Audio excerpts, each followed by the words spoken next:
Now. So it is a competition. So yeah, I can definitely see that Shock Roman's got number one for well, No. Dan's number one too. Yeah. Oh no, Shock Roman's number 3, number 2. Oh, back and forth. It depends on how many comments they say. How many comments they say. So okay. who says more comments will Gotcha. win. So Gotcha. who's going to win? All right, so I bet you one chocolate Easter bunny that Shock Roman will win over Dan. Okay, I guess I got Dan. My money's on Dan. Is that all right? Yeah. Okay. your chocolate Easter bunny's on Dan? My chocolate Easter bunny's on Dan. All right. Can't say anything till after the count. Okay, we won't say anything till after the count, so they have no idea. Exactly. Right, okay, good. It's a secret. We like secrets. Hello, and welcome to the Odin Makes Easter live stream. Hi, my name is Odin. Hi, I'm Felicia. And today we're totally not making bets behind the camera. That's not what's going on at all. Hi, how's it going? I'm going to win. Yeah, you're totally going to win. No, I'm not. I don't know. The thing is, I think it only shows us the top 3, right? So unless they maintain top 3... I can see that happening. I can see that happening too. Is there a way of checking the full-on ranking afterwards? I have no idea how any of that works. I just know that they are being judged and ranked. Yeah. And I want to see who will win by this arbitrary ranking system. All right. And Chocolate Easter Bunny. And who gets a chocolate Easter? Palmer's chocolate Easter, or whichever one. Palmer's. Yeah. Do you have a specific brand? No, I just that's one of the first names that comes to mind. I don't remember. I don't care.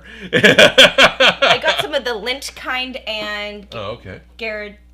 No, I did not. I did not get that one. I ended up getting the Ferrero Rocher. The little. Oh, okay. And it's in a Easter bunny shaped plastic. It'd be really cool. I haven't seen them locally, but to get a hold of the Cadbury milk chocolate Easter bunny, if that makes any sense. Oh yeah, There's a Cadbury eggs. Yeah, the eggs. And the Cadbury bars, but I haven't seen the Cadbury bunny. Yeah, things I'll look for. Sorry. That's okay. They have balking chickens. Or not chickens. Rabbits. Yeah, they do, don't they? In the ads. Yeah, it was the chickens that the rabbits that made chicken noises. So good luck finding a bunny. They're disguised as chickens. Was that what it is? Oh, okay. Or they're hiding. Or they're hiding. I don't know, but I think that's one way they get it. So hello, welcome back. Hi, it's been a while. Sorry. All good. I'm very glad I'm very glad that you have a life and you're not just trapped here on the Odin Makes live stream. Right. Sometimes life really does happen. And yeah. How many weekends do we have now? Before the shop moves, how many weekends do we have left? Or no, I wasn't even talking about that. Oh, you're being more dark than that. No, it's just like Happy Easter! It's Death Day, everyone. No, all this stuff has to happen on the weekends now, and so like. Oh right, okay. Like I only have, and they're gone. Feels like they're moving. So happy Easter. Fair, yeah. Yeah, no, I get it. Only have the weekends. Yeah. Well, honestly, I have been working the weekends because of things are shifting at work. Okay. And so, like, I just have one day a weekend to get all my weekend stuff done for the last. Oh, okay. So I just haven't had a weekend. Okay. And so I haven't been able to be here. So, but it's all good. Work is going well. Can't complain. Good. Right. So, but I'm here now, and I heard we figured out which percentage. I think we have figured out which percentage. What was the magic number? Okay, do we want to jump to that, or do we want to do a droid update? Let's do that, and then we'll do droid update. All right. It seems all right. It seems like sure. No? Oh yes. Are we waiting for to go live to go?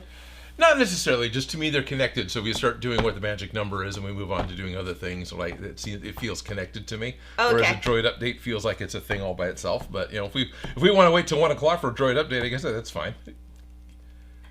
Yeah, sorry. Let's jump into it because that's what you're interested in. Okay. No, it's okay. I didn't know the droid update was ready first. Oh. That's fair enough. Well, I didn't say anything because I didn't want to. I had no idea there was a droid update. Yeah, that's fine. So I didn't know we were skipping. That's fine. So here's the original helmet that we did during the live stream. That was the 100% size, right? And it's backward. Wait.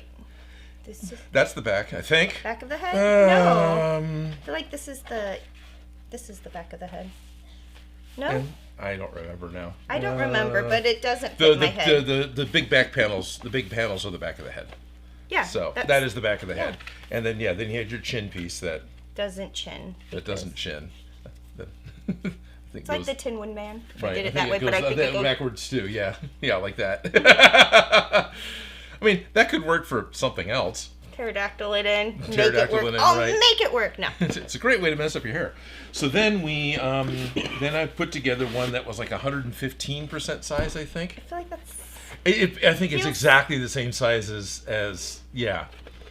It's like so my head. I doubt that's going to fit at all. If you want to rip that one up, you can, but I think that's just what it is. I don't think it's going to get better. But so after that, in an attempt to try and get it, because I glued that one together and you weren't here, and I agreed with Shady that we needed to go to like 130, and I went, oh fine, I'll just do 133% size. So that's what this one is. It's 133% of this size. And that one seemed like, okay, that actually is probably good. I was afraid it might be a little too big. Actually, I was afraid it might be a little too small. I feel like there's wiggle room, but they had helmets, so they were on the bigger side, so they were a little roomier. Right. I think they're a little roomier, and they were probably I can't a little see, so I'm going to take a thicker. picture. Yeah, I think they're probably a little thicker on the walls. Yep. All right, let me see. All right. You almost look like the bomb head demon from Chainsaw Honestly, Man. I feel like we could go bigger. You want to go bigger? Not that we have to, but I feel like it could. All right, let's go bigger. How about... I actually did this during Stockton Con. 166% size. Now you look way more like the bomb-headed demon from Chainsaw Man. Yeah, no, it will. You just have to kind of nestle it over the... You got to scoop it on over the back. Honestly, I feel like if we put this in first and then put it on. Don't Nope. do it like this. Look at you using your whole chin brain. first. But you could just... There it is. Chin first, it'll go in. Well, if you just force it, you're likely to split a seam. Right? Now you just smoosh it, and then you smoosh it. Yeah, you just smoosh it, then you curse, and you reglue Pretty it. much. So do you want it to be Chibi Power Ranger? We can go 200% size and make you a full-on bobblehead. And that looks right for your scale. So which Power Ranger are you going to do? Does that actually look right on me? I mean, Yeah. you'd end up riding a little higher, I assume, because you have to have some sort of a padding on the inside. Right? Yeah, no. I Right. feel like you could do the Black Ranger because you're already wearing black. Sure, whichever wins the... But what color should Odin do? Blue. Ooh. Green. Who is your favorite Ranger? I always like the Green Ranger. I never watched. So I never specifically got a favorite Ranger because I saw it come on and it just never... It didn't catch me. I wasn't got against grounded it from because I liked, rubber monsters. But then it's like, and I went and did something else. Yeah. You knew which way the story was going to go. Danda's Junk says probably 138%. Oh, look who's number Look at one. that. Oh, she's going to make it almost 5% larger. It's like, in my mind, just jumps to, normal fractional numbers like tools. I'm thinking 150, but, 138.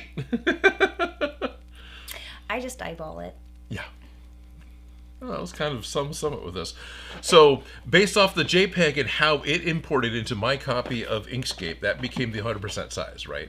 Knowing that a JPEG is not 100%, it's not like a PDF. A JPEG is going to be scaled according to DPI, what your printer settings is for a paper printer, because it'll just make it fit, right? JPEG is wibbly wobbly. I feel like this is good for bowling. It could be. Bowling with skulls. Yeah. It's like that dog skull game, You're right? right, for Halloween. Yeah, there you go. I feel like that'd be a fun activity. Just a couple of these. Yeah. Anyway, sorry. No, you're fine. Distracted. I'm like, ooh, let's throw with this. It's the fun of doing this. Well, at the costume shop, we would take the things when they were finished and throw them on the ground because when we assume if somebody rents it, they're going to drop it on the ground and probably kick it. So Right. if it can handle being thrown on the ground and kicked, it's kind of like the initiation process when we finish a costume. It's a, Opa. It's a really good one especially for a rental. Probably not a bad one for half of your cosplay because that's a really good, quick interpretation of what it's going to be like to pack and unpack it, take it in and out of the car a few times. Let's just say I can't do really fragile things. Yeah, no, it's great. Not when you're If that renting. was James's idea, it is actually a really good idea. Yeah, but Yeah. It's the reality of it. You can't get too attached at a costume rental shop because things. Even in theater, things Right. are getting off, quick changes. Yeah, so anyways. And I also see the costume shop that's walking out the door, and you don't know for sure it's going to come back in one piece. Oh, yeah, or if at it's even all. going to come back, yeah. Yeah. Oh, some of my favorite things never came back. But you know what? I kind of think some of them ended up in really good homes. So Oh, that's I'm good. not going to Hope so. I know nothing.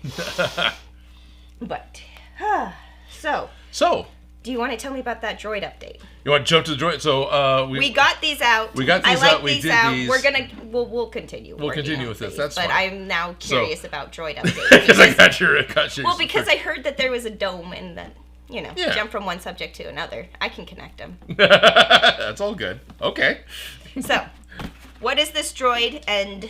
Well, for the past couple live streams, I've been sharing a droid update that we've been doing because Shop Grumman has wanted to make an Astromech style droid. This is the R2-D2 style droid from Star Wars for a long time. Mm-hmm. Shop Grumman's had a lot of interest in making this animatronic robot thing run around. But the droid that they decided they wanted to use was actually an R6 droid, which appeared in the background of a couple of movies, like smudged pixel background, way in the background. But there's actually an official prop that was done. We found pictures of it at the prop store.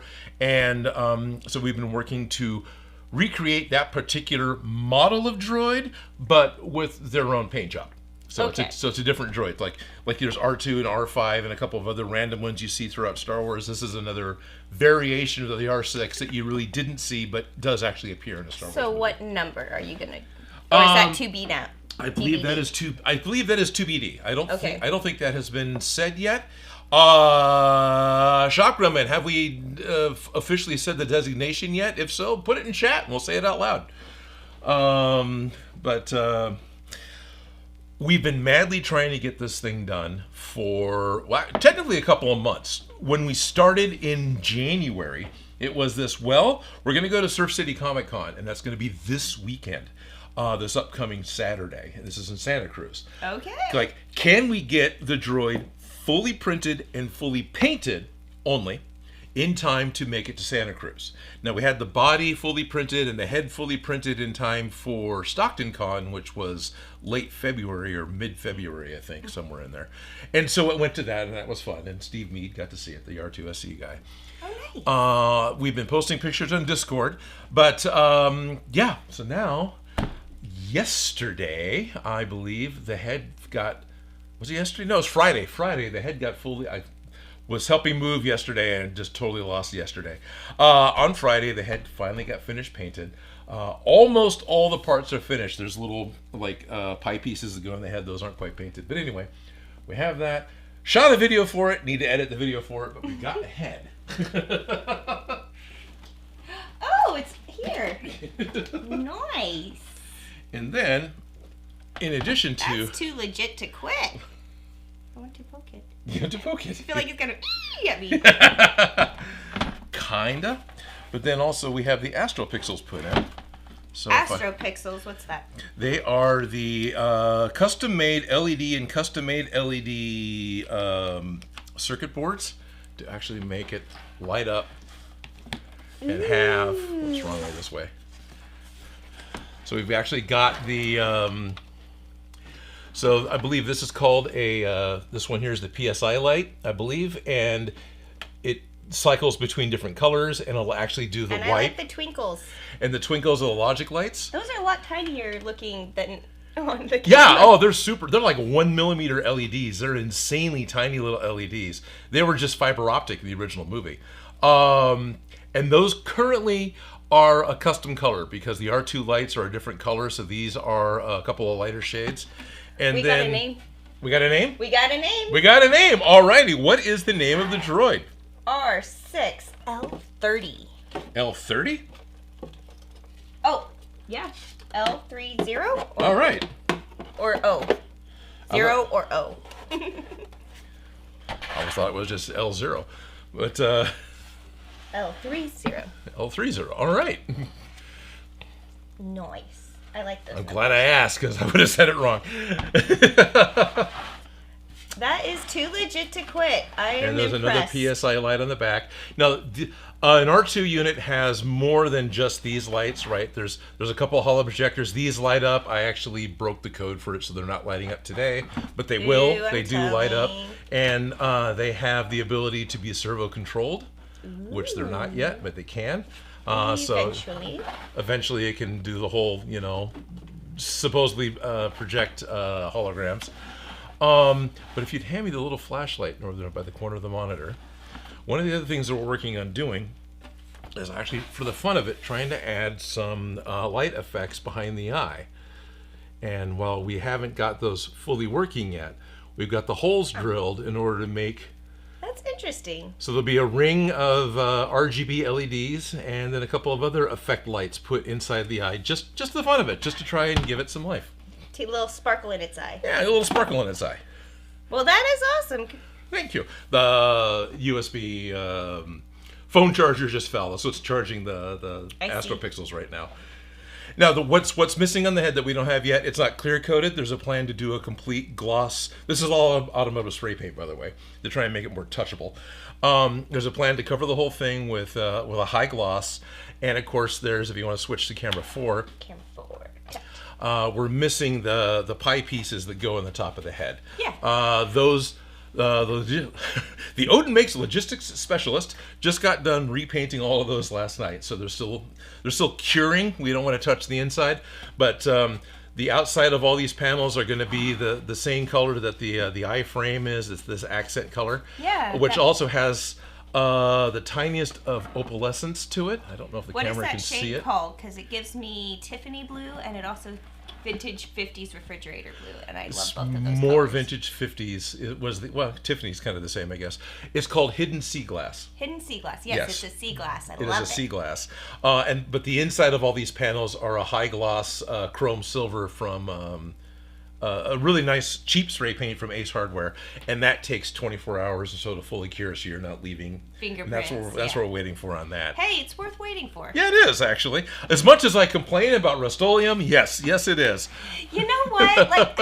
Honestly, I know that paint takes time to dry, and it's frustrating because I could be done with this shit if it was just already dry. Right, there's so many other brands, but yeah. But I appreciate being able to spray paint it versus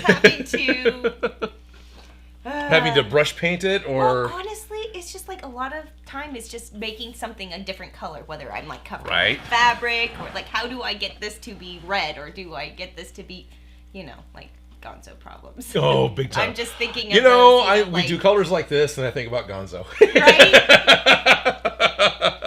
Start getting into, I need this entire room to be blue, Yeah. Yeah. Totally. And the TV head to match. And And when you beat it with a hammer, it needs to burst with bright colors. Yes. Oh, that was, yeah. How many of those props... A particular video that we both worked on, she was on set for and did a lot more with. This TV head character had to spaz out and break everything in the monochromatic apartment that it was in. But the inside of all the breakaway items were painted a contrast color. Yeah, well, I laugh because I was the art director on this project, and when I get treatments, I laugh sometimes because it's it was an 80s Tokyo apartment that is possessed. All the pieces have to move. Evil Dead style possessed. Okay. It needs to be really messy. Right. And then it's all monochromatic, and when it gets beat with the bat, it's supposed to explode with color. So these descriptive words made me laugh. And if you guys are curious, it was Werewolf was the band. Yes, with a double V. Spelled with 2 V's, Werewolf. Right, that's right. Yeah. So look up Werewolf on YouTube, and it's gonna be the one with the yellow guy. It was yellow, wasn't he? He had a yellow... Did he have a yellow TV head? Wasn't he yellow? Yellow TV head, yellow suit? I'm pretty sure. I know the chair was blue, and that's when we decided that we have to treat pleather with the right kind of spray. More than once. Yeah. Was that no, that wasn't the shoot with the dinosaur turntable inside of a TV frame. No, that was a different one. That was a different one. Yeah, same thing where we're trying to tell PA, now you got to use this because it won't drive you, just do it with that. And the PA is like, I got time for that. Day and a half later, fixing the I don't have time for that. Spray paint, right? Right. Spray paint, painting things, just getting everything the same color, like the right color. I love it. Apparently, I do it all the time. Yeah, we do it all the time. So what I'm talking about, for those of you who don't know for sure, if you've got a vinyl or a vinyl-based product, sometimes even PVC, but not as much. But this was a squishy, rubberized vinyl brachiosaurus when you're sprayed with spray painting. paint. Spray painting is a chemical. Right. Spray painting is a chemical. And the chemicals in the spray paint, or the chemicals in the vinyl, the reason you can smell vinyl, it's called outgassing. Those chemicals in the vinyl inhibit the spray paint from drying. Ever. I remember. How many times have we dealt with this I stupid know, problem the same that we're stupid still all problem. worked up and we're Because in the preaching 80s, to the I was choir. helping somebody make a vinyl Terminator endoskeleton set, and I used the really cool chrome spray paint. 20 years later, it wasn't dry. You'd still get chrome on your thumb. It will not dry. Kiss boots for me. Kiss boots for me. Yeah, they kiss boots still for you. have not dried to this day. They're in Yep. James's garage. And they're still icky. They're still tacky. Yep. We powdered them. We did everything. Yep.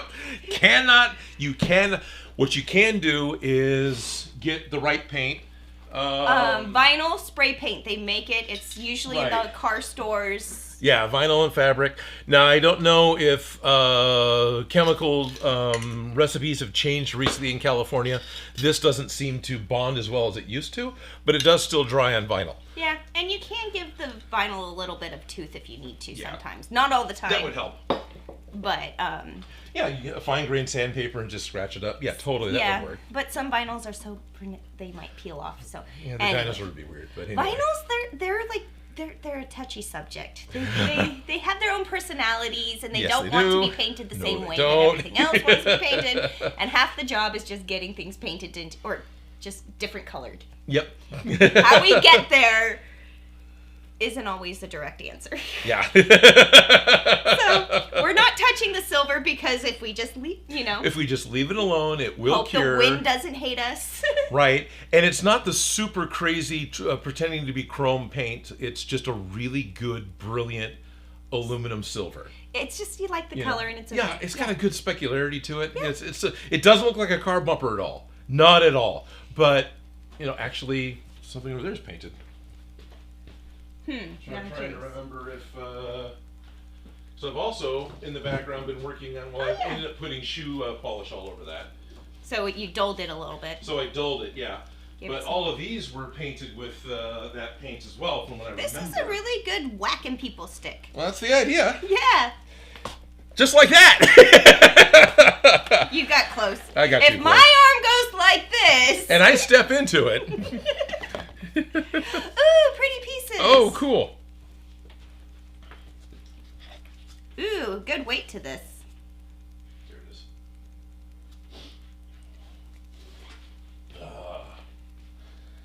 I like the screw detail. You like the screw detail? That is actually on the piece. There's a little plastic baggie over there.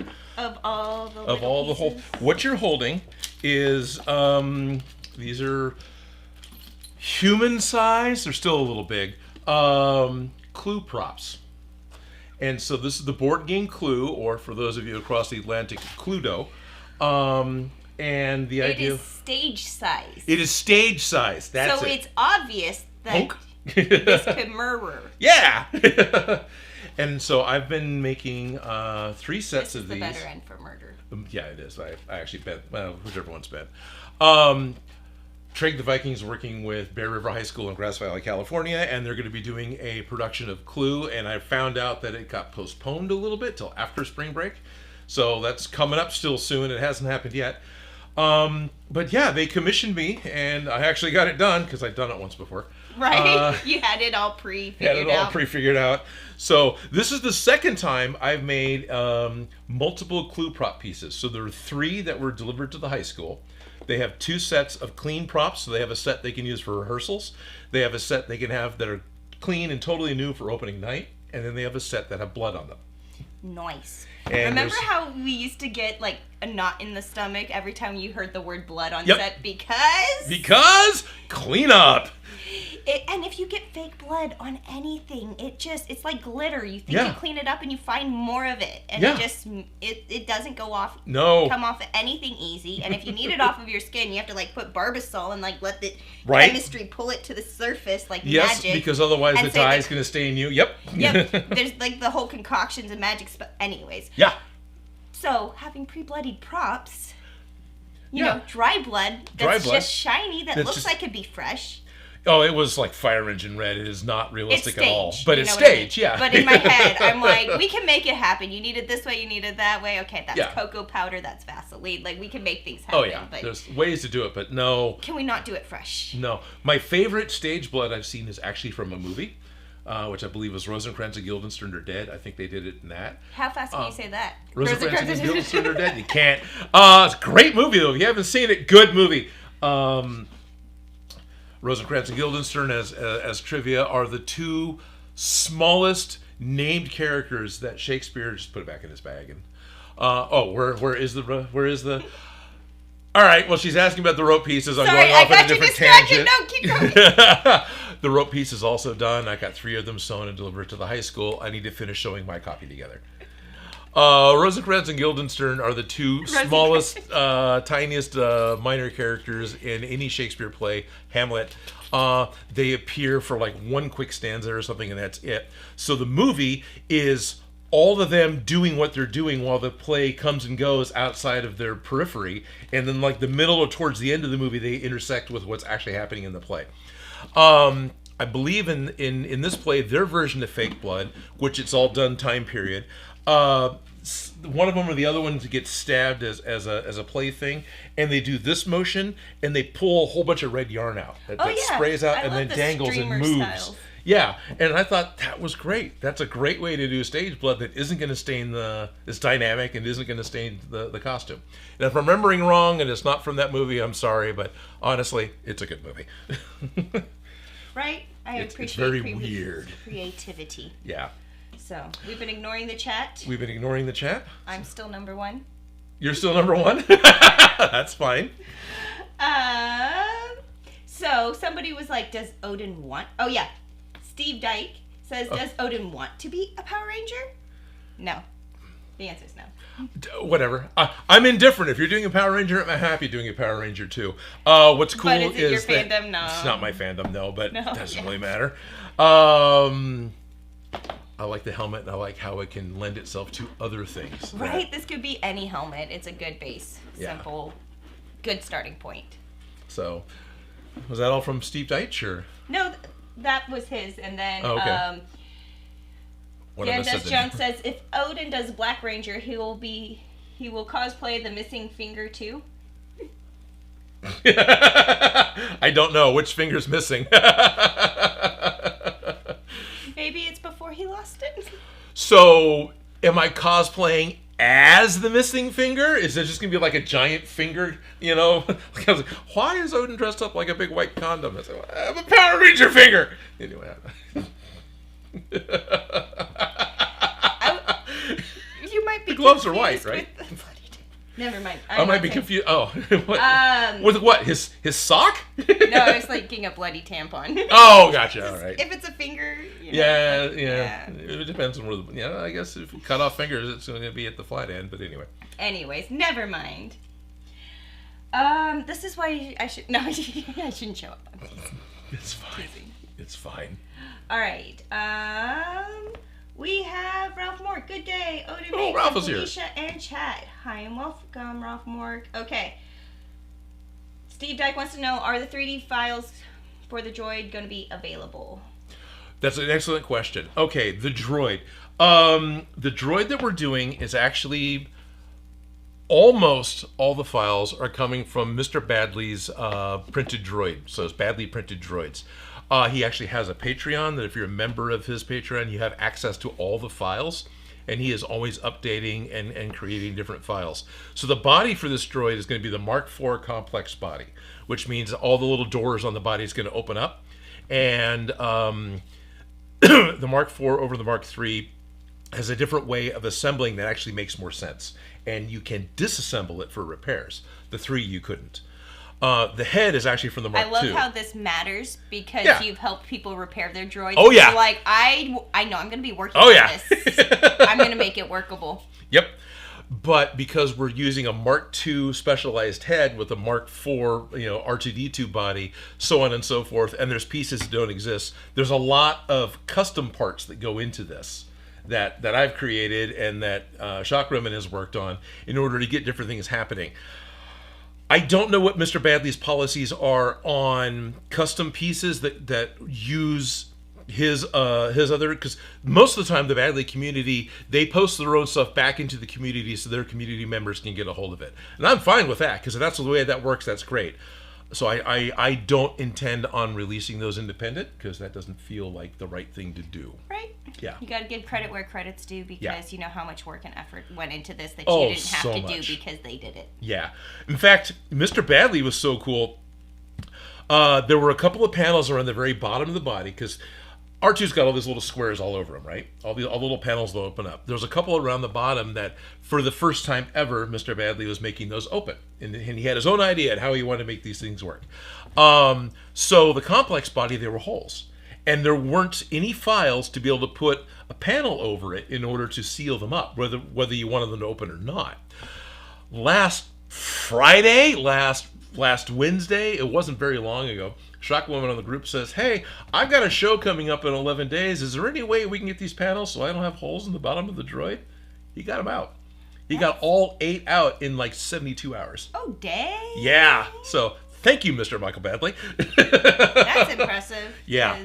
Right? Right. And from a comment in the Facebook group, I think it was. It wasn't like even a direct comment to him.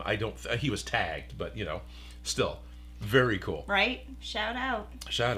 So we brought out the clue props because they were painted with the same, specular paint. But while we were messing around with the clue props, Cryptid dropped off one of the panels.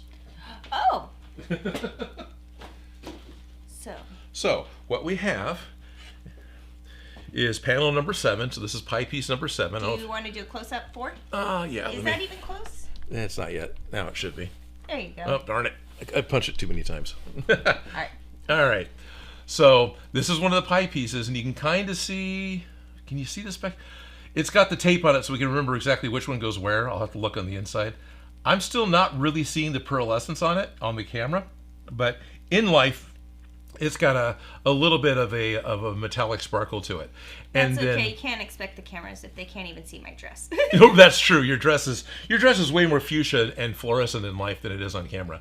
But then the silver. So this is just the Ace Hardware bright, brilliant silver spray paint. This isn't technically a chrome paint, but especially on camera, right? We get really good specular highlights on it. I like it on camera. So there's none of the exterior droid parts are going to be painted this color, but a lot of the interior droid parts that you'll see will end up being painted this color, as far as I know. Now let's take a look at the head. And they are numbered 6. I stuck my thumb. It was the tape's fault for taking off some of the sparkle. Oh, okay. And I managed to accidentally. I probably should zoom out. I stuck my thumb in the right one. It's like, which one do I want? When I went to pick up the head, and it's that one. So the pie piece ends up fitting inside, and this actually has a servo mount inside, so these things can lift up. But it fits inside, and well, I'm hitting something. But anyway, that's the pie piece for his head. For the head. Or its head. I think her head. Her head. I think it's a her head. Yeah. Her head. Like trucks and ships are hers. Yes. I think this is a her too. Yeah, my truck's a boy though. Okay, well that happens. Yeah, I know. Yeah. Happens. I mean, biologically speaking, that's required. What about the trucks that have nuts? Right? But don't all trucks, technically. Well, all vehicles should have lug nuts, right? I would hope. That's what I'm saying. Yeah. So. Okay. Yeah. So anyway, droid update. Good job. Thank you, droid. And yeah, the eye is, I'm happy about the eye because that was one of those custom parts I put together. Right, something you were worried about, and now it's coming out, and it's working the way you wanted it to. It's always a good feeling. Yes. Like, yes. And it looks like I pulled the... It was taped on, and the tape just came out of place. Yeah, but I pulled... Oh, I see. Oh, did See you this pull cable the cord? here Yeah, this unplugged from the green one, so okay. The green in the back, not a big deal. Or no, the hollow projector, so you can't even tell. All right, I'll set this back here for now, but it'll be on top of the foam, so I'll end up having to move it again later if we get that far. There. Droid head blinking away in the background behind you. All right, we had a droid update, we had a clue update, parts were delivered, check was cashed. I'm very happy. Yay! Yes. And we have a helmet to start with. We have a helmet to start with. So. You had talked about getting some pieces. Right, I was going on Amazon and I was looking at like masks that had lips built into them, because then we could just like cut the Harlequin or whatever. Yeah. Just those clear plastic masks. I've done all sorts of things with them. I was thinking, well, let's just get sounds good. Some lips, and I just wanted to make sure they would fit on this face, which I think they will. I think they will. Just go to Party City and pick one up. Oh wait. Those don't exist. Oh, go to Wishing Well and pick one up. Oh wait. That was a local store that was kind of the same. It even got replaced by Big Top, and that too is gone. And I think the building's becoming a gym. I think. Right? Yeah. Resources are changing all the time. The ability to get something locally is different. For the same play, right? For the same clue play, Shock Roman is currently building a DMX light box, so it would be possible to control certain key lights during the play without having to buy 1.5 miles more of cable and just run everything back to the house. So you have one control cable that goes to it, and then you have a box that has like 7 switches on it, and that controls lights, and the whole thing is programmable, right? So it can be used in the future. Almost everything was easy to order off Amazon and have arrived today. And a lot of it did, because this thing has to be ready for Thursday. There was 2 little pieces that ended up ordering 3, so there's a backup, right? That in between finding them on Amazon, getting approval to spend the money, and going to hit order, went from arrives on Sunday to arrives at the end of April. What? So those 2 parts ended up having to be ordered from Mauser Electronics, because there's nowhere in Sacramento now that you can get specialized electronic parts, right? Yeah, we lost all of them. Yeah, we lost all of them. Yeah. Possible in San Jose, right? Yeah. But that's all day to drive down and drive back to pick up parts. And we've only got 5 days to get this project done, right? So, got to spend extra through the nose for overnight delivery from Mauser Electronics to get these 3 capacitors, whatever they were. I don't know what they were. Weirdly specific part that makes the job significantly easier. And you can't do anything unless you have them. Yeah, exactly. Understood. Yeah, components I have never built. It's beyond my my thought ability. But anyway, same issue with trying to get these lips. Because the Power Rangers have human-ish lips on the bottom of the helmet. They're molded, and I was like, well, that exists, and I could just cut it and use it. Right. As opposed to, you were talking about 3D printing, which is like something we could do. You even have a little face scanner. I got a little face scanner. Do 3D, which is actually a 3D printing site that I like. Do a lot of cosplay 3D print files. On occasion, they have had the blue Power Ranger helmet as a free download. On occasion, they have free downloads, and I grabbed most of them. So I've got that. So you could print the lips. So we could print, as long as all the Power Ranger lips are the same. I think they not? I think they are. The thing is, I'm not a fan, so I can't tell you. We need to look her up anyway, because I have no idea how the pterodactyl shaped. So that is a possibility. But I also like the idea of just using a Harlequin mask, because that'll actually be thinner. Right, and we just spray paint it silver. It doesn't have to be the crazy Ace Electronics silver. That's just a nice matte metallic silver. It's not matte, but it's a nice model metallic silver, like a Krylon. Yeah, yeah. I don't think you. Oh, wow, that's very different. That one's funny. So let me look at the Blue Ranger. I just probably look at the Do 3D Blue Ranger, really, and really specifically find what I want. The file that you're looking for. Yeah, this is the file I'm looking at. Camera 4. 3D. Look at, I'm looking at all the reference images. Oh, good. Darn it, I keep power steering, no phone, Rangers. There we go.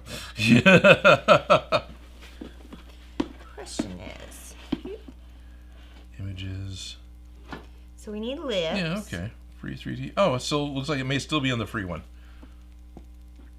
So, are these ones girlier than those ones, or are they about the same looking to you? Come on. That's the question. Yeah, that's a good question. There we are. So what have we got? I've got a Blue Ranger. So I've got this file. Let me look up official as opposed to just... Right. Now, it's possible that if you're not an active member of Do 3D, you may not have accessibility to this particular file. You may have to sign up to have a free membership, and then members get a few more free files than what's just open to the public. But, yeah, I literally have this file. We can print that mouthpiece without an issue. Okay. And I know you are looking I was trying to find a more specific, not just... it only shows the side of her head. Hold on. Trying to find an actual picture. Right, just something that is more... Sorry, we're stuck looking at... It's fine. I'm trying to get one of the actual original Pink Power Ranger and not just... And not just a Pink Power Ranger. Right. There's only been like 20 of them. Oh, wait. Is it the side? Oh, is it that side? I'm sorry. No worries. Here, we'll trade sides so it's easier for us. But you can't. There's a glare on the thing, but I was just trying to get. But I feel like those are close enough. I think her lips are bigger, honestly. Let's look. This one here. I found it. Okay, nice shot of my armpit. Lovely. This one. So. Go ahead, cut. Wait. You can adjust the screen before.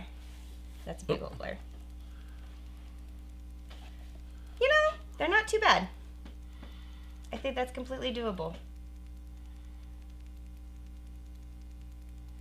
That's pretty similar, yeah.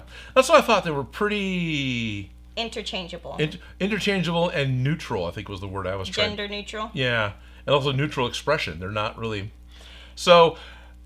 I still think if we wanted to do the Harley Quinn mask, that's really good because that's more accessible. So we wanted to do that. That's cool. But as a because you have the access to do that, I kind of feel like if we do the lips, but then we order the visor. Yeah, totally do. Okay. Totally order the visor. Because I feel like if you print that, you can print the whole silver piece and the edges.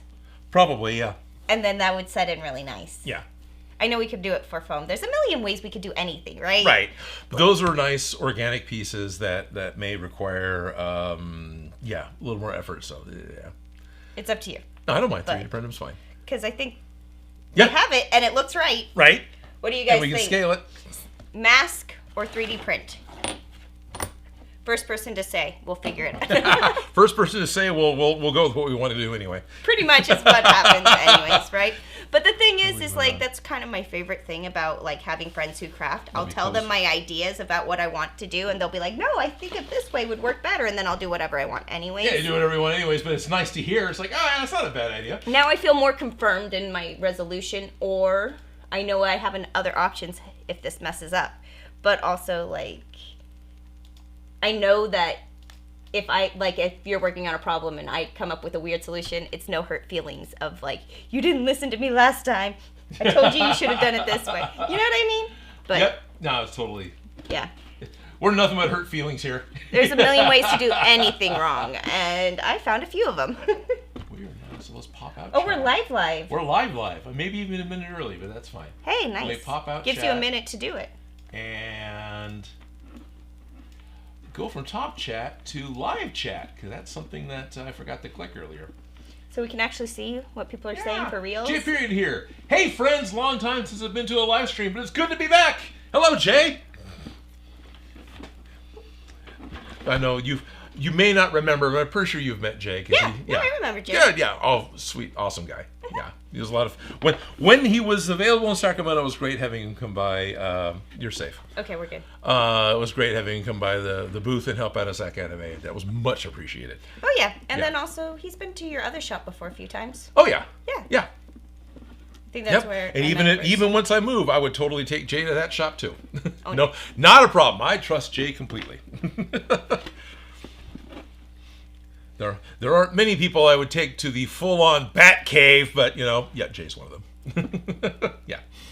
I know. Yep, and Mrs. J too. Right? Yep.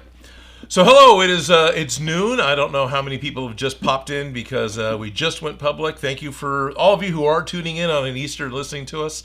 Hi, welcome to the Odin Makes Sunday live stream. My name is Odin. Hi, I'm Felicia. And today we're going to continue working on the pink Power Ranger helmet.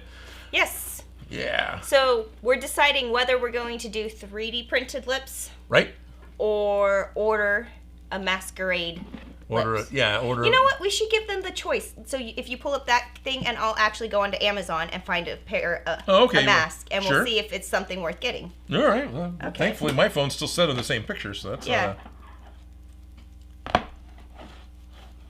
try and get this all set up again. Thank you, 123 Blocks, for holding phones way steadier than I do. Back up. There we are. And I'll go over to this side.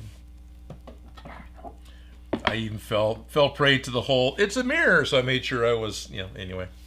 But yeah, I'm on the right side of the table now. Yep. So I have downloaded the free Blue Ranger helmet file, STL file. It's available from Do3D, do3d.com. And it is a file specifically made for cosplay. It's a file that magnets together, or you can put the latches on it. They put the free one out because the artist who made it, this was his first version, and they made a more accurate version. So they let the first version become free, and there's still a more accurate and easier to print paid version. But since I only want to pull the lips off of it, right? I want to yank its lips off. But we've been talking since the beginning of this. I think like even during Proton Pack that, hey, if we do a Power Ranger helmet, we can always get those white Harley Quinn, basic Halloween masks. They have a piece of elastic that go around the back. There's a vacuum formed. There you go. They have lips with a little air hole in them. And that would be an easy way to do the lips. Well, that's fine because that one does neither. There were ones that did, but I picked one that didn't. Okay. Okay, so camera. Or cut. Cut. We're already on 4. Okay, there we go. So this is the file I literally have, and we can print a set of these very thinly from a couple of different filaments. And then this is the phone that doesn't have any patience. I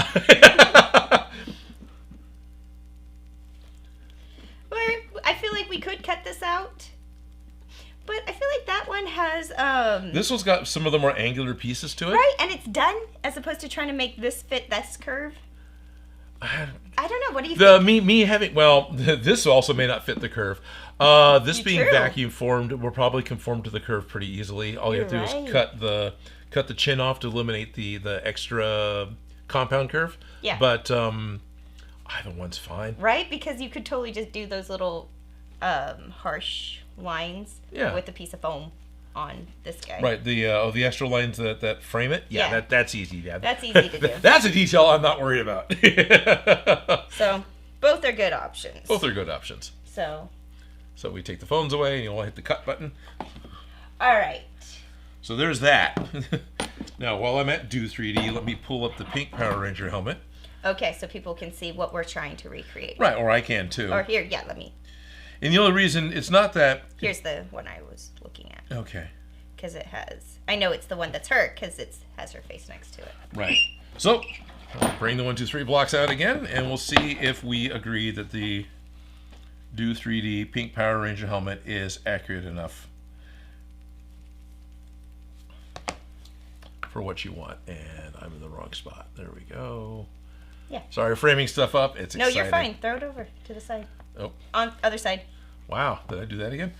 It's okay. It's backwards. Too much. Oh, man. There we go. It's not a mirror. And your phone went to sleep. There it goes. All right. How's that? There we go. Don't forget to hit cut so everyone else can see what we're looking at too. Because right now they're only looking at our ugly faces. Right? Us reacting to the adjustment. Yeah. Okay. We got it figured out. Yeah. Because it's pretty much. Yeah. Well, the camera's showing us left is left and right is right, as opposed to a mirror which reverses it, and then our brain just deals with it because we're used to it.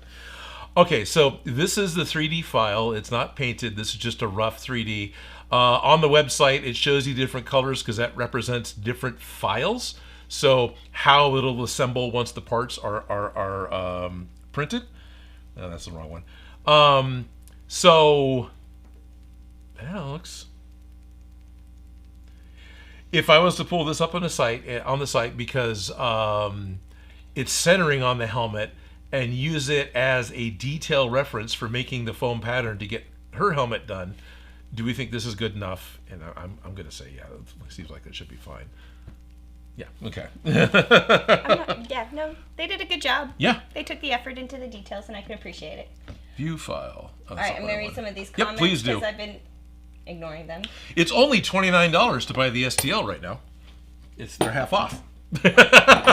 Yeah, the STL files for Do 3D are not inexpensive, but they put a lot of effort into them, and they update them. So when you purchase it, you get lifetime updates. So it's, nice. I don't want to badmouth what I feel like is like, I don't want to pay that, because I often feel that way. But honestly, it's like, yeah. When you know how much work goes into it, yeah, you all of a sudden go, that's like not that bad. That's not that bad. No, it's not. It's not really that bad. And you can get full armor suits from this site. So anyway. Anyways, we got Happy Easter all. Poppy Easter all. Happy Easter all. Hello, Odin. Can't stay long as I'm cooking today, but thought sweet. I'd say hello. Hello. Hello to whoever. Morning, Gremlin. Welcome, people. Nice.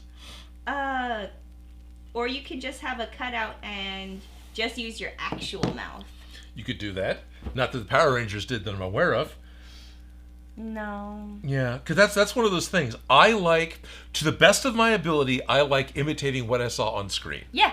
I used to say it differently. I want exactly what's on screen. Then I realized, no, I'm never quite achieving that. So a more realistic is... I'm pretty happy with what people think is on screen, because there's what's actually on screen. Yes, you're right. There's a disconnect. There's totally a disconnect between perceived and what's really there. Yeah, because sometimes what's really there, they're like, no, that's the wrong color, and it feels icky and weird. But if you stop and pause and you're like, no, that's really what's there. That's really what's there. Great example of that are the aliens from James Cameron's second movie, Aliens. The actual, worker aliens, not the queen. Most of those were painted with the intent of being photographed in low light and to be on screen for less than a second. And so the suits were literally painted with fluorescent yellow highlights, because once everything stepped down on the camera and darkened up, you could see it. But in life, they looked horrible, and the artists were afraid of it, because Cameron said, no, do it like this so we can see it. And they're doing it and questioning the whole thing until they finally see the dailies and go, oh, yeah, that works. One of my favorite parts as art director is messing with those colors. Yeah. It's my favorite. Yeah. Yep. And I believe there's also an R2-D2 from the original Star Wars that has black accents. So it would be able to hold out against the blue screen for doing the spaceship shots. Because if you look, at least in the 77 version, when you see him talking to Luke from the back of the X-Wing fighter, all of his panels are black. They're not blue. Right? Thank you for noticing, But... I saw that movie way too many times as a kid. Right. All right. Shop Gremlin says, would need to print more than one to make sure get the scaling correct. Correct. How Art Wars GS6ET says, oh wow, I just finished my blue Megaforce Power Ranger helmet from foam a couple days ago. Oh, I wish I could show you how it turned out. Oh yeah.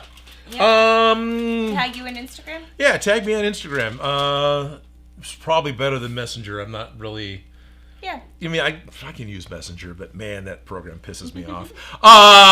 If you want to send me a picture through Instagram to Odin Makes, and if I notice it coming through, I'll do my best to show it on the stream if you want. It'll be a nice close-up of my phone again. Hey everyone, look at Odin's phone. Charge your phone, Odin. Oh, I'm at 84. I'm doing good. I wasn't even paying attention to that. I'm at 84. I'm doing pretty good. Okay. I feel like I live my life on an empty phone. No. Right. Oh, I forgot to grab blue tape. I got J.291 says, I just learned there's a Power Ranger convention near me in August. I'm considering making a Ranger cosplay now, too. Sweet. Right? I got to meet one of the Space Power Rangers, the ones that had more of an egg helmet. It was more just the plain helmet with a star painted on the face. Oh yeah, was that the one you were in the booth next to? Yeah, I was in the booth right next to him for Creator Con. Real nice guy. And he kept showing me pictures. I got pictures on my phone, showing me pictures of the helmet that he had, and I think he may have had a helmet. And he was like, and I'm looking at it going, oh man. It's like, okay, now that I have this shape, that feels doable. But at the time, I'm looking at it going, oh, how am I going to figure that out? Right, but like getting a head shape is a tricky thing to do. But finding one that you're like, okay, this works. Right? This pattern works. This pattern works. Even if it's wrong, it works enough for me. I'm happy to move forward. So we're moving forward with 133%. Yep. This is the chosen one. That is the chosen one. Dan insists on 138. Once we have a pattern made, I can always scan it, which probably is a good plan for you guys. Yeah, you still totally look like the bomb demon from... How many different helmets could you make out of this?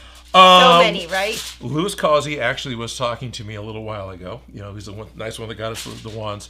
There was a 1970s broadcast show made off of an anime. The anime was called Gatchaman. The broadcast in the United States was Battle of the Planets.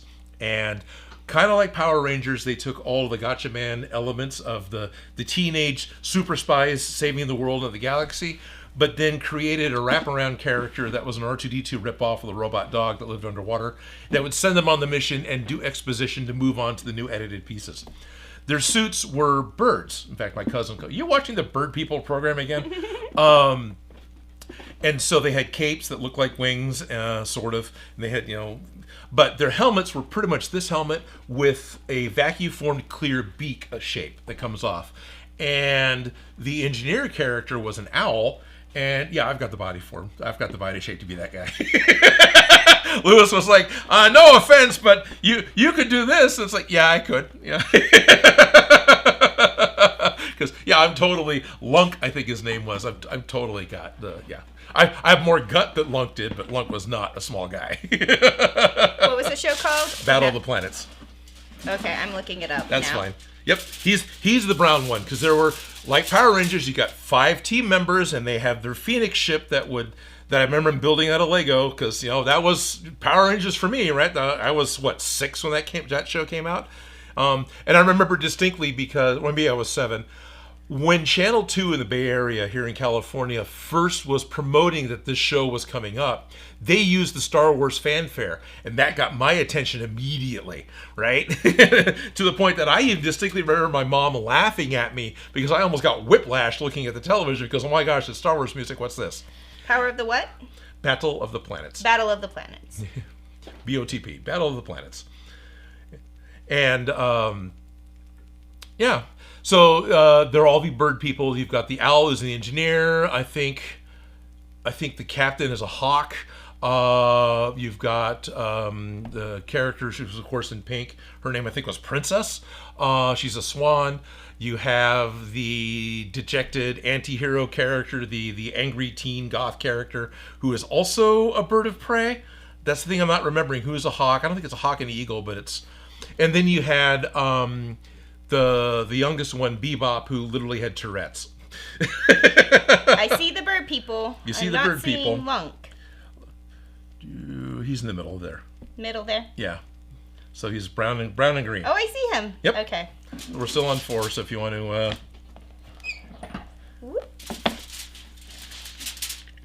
Upside down it. Yeah, upside down it for the viewers at home. So there they are. Those are the Gatchaman characters that ended up becoming Battle of the Planets. This was effectively the Power Rangers show that I watched. Because it's really kind of the same formula. Kinda. But, it's anime. And I also watched a lot of Speed Racer. Yeah, so anyway, same helmet. Yeah. Basically. It's animated, but effectively it's the same shape of helmet it would be doable to make Gatchaman cosplay. I feel like it's a good base for a lot. A lot. Yeah. Completely.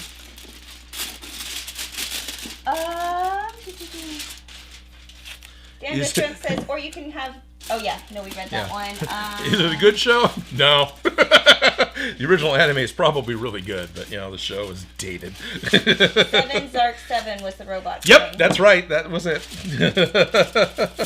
Thank you, whoever. Nevitz 0007. Thank you, Nevitz. Dan Does Junk is where did this helmet come from again? Oh, right. Thank you. I'm not giving credit where credit's due. It was The Next Decade on YouTube. So his channel's name was The Next Decade. And it was like 8 years ago. It was a long time ago that his video came out for making this Super Sentai helmet base, which would also work for Kamen Rider, Kamen Rider, however you pronounce that. How many times have you used this? This is the first time. First time? This is the first time. Someone pointed this out to us while we were doing one of the last Pink Ranger streams. And I've avoided a lot of these characters because I didn't know how to do the egg-shaped base helmet. Also, I didn't appreciate how many of these characters are using the same, or effectively using the same base helmet. And those are just 3. There's a bunch of others that, like, you could conceivably do Ultraman with this helmet. Yeah. Yeah. Yeah, no, like, honestly, it's a very versatile one. And it's tight, not tight to the head, but it's more of a head. Yeah.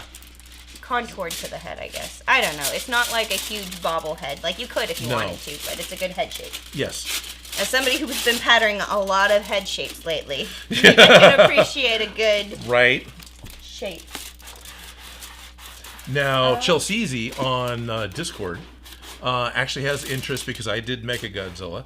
Chelsea has interest in doing Bagon, I think I'm pronouncing the name right, which is another one of the monsters who's sometimes villain, sometimes friend with Godzilla because they flip-flop, right? They're just a bunch of angry teenagers that get in fights.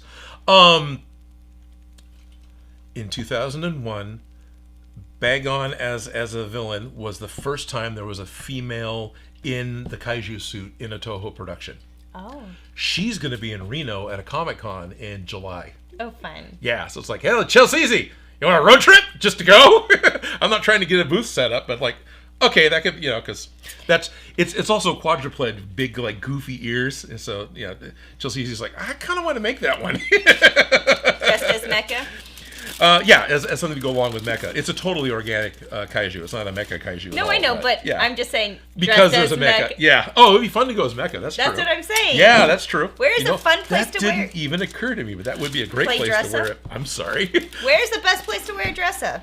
I'm just thinking, hey, because I found there's a Toho and put out a specialized book that was all about individual monsters, and so I found the Bagon book that has all 3 versions that appeared in film over time, and had it sent over from Japan. I also bought the Mecha Godzilla one and another one in order to make up for shipping, because the books were cheap but shipping wasn't. Yeah. Anyway, so it's like, hey, you can get your book signed. Yeah, that's exciting. Yeah, it is. At the same time, I don't know how exciting it is. It's neat that it was, that she's here, and it was neat that she was the first for a she, but at the same time, I got to meet the Gorn captain, and I was like, yeah, it's the dude in the suit. Hey, how's it going? It's guy, Gorn captain was the rubber lizard that Captain Kirk fought on the desert planet, the original series of Star Trek back in the 1960s. 2 different Gorn actors because of heat, right? So the stuntmen would trade out. There were 2 different actors that wore the suit. Within a year, I met them both. It was funny because they're both retired in LA, and just like, oh wow, it's the Gorn captain. Oh wow, it's the other Gorn captain. There were 2 Gorn captains? I didn't know. Yeah, anyway. The fun little things. Yeah, lots of fun.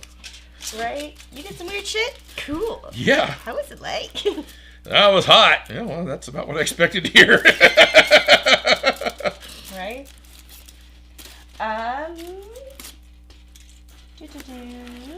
So what I'm doing now while she's looking at really quick, I'm wrapping aluminum foil around 1/2 of the head, and then I'll wrap duct tape on it. And I'm going to create a duct tape pattern in order to figure out how the pterodactyl shape needs to go onto this shape of helmet.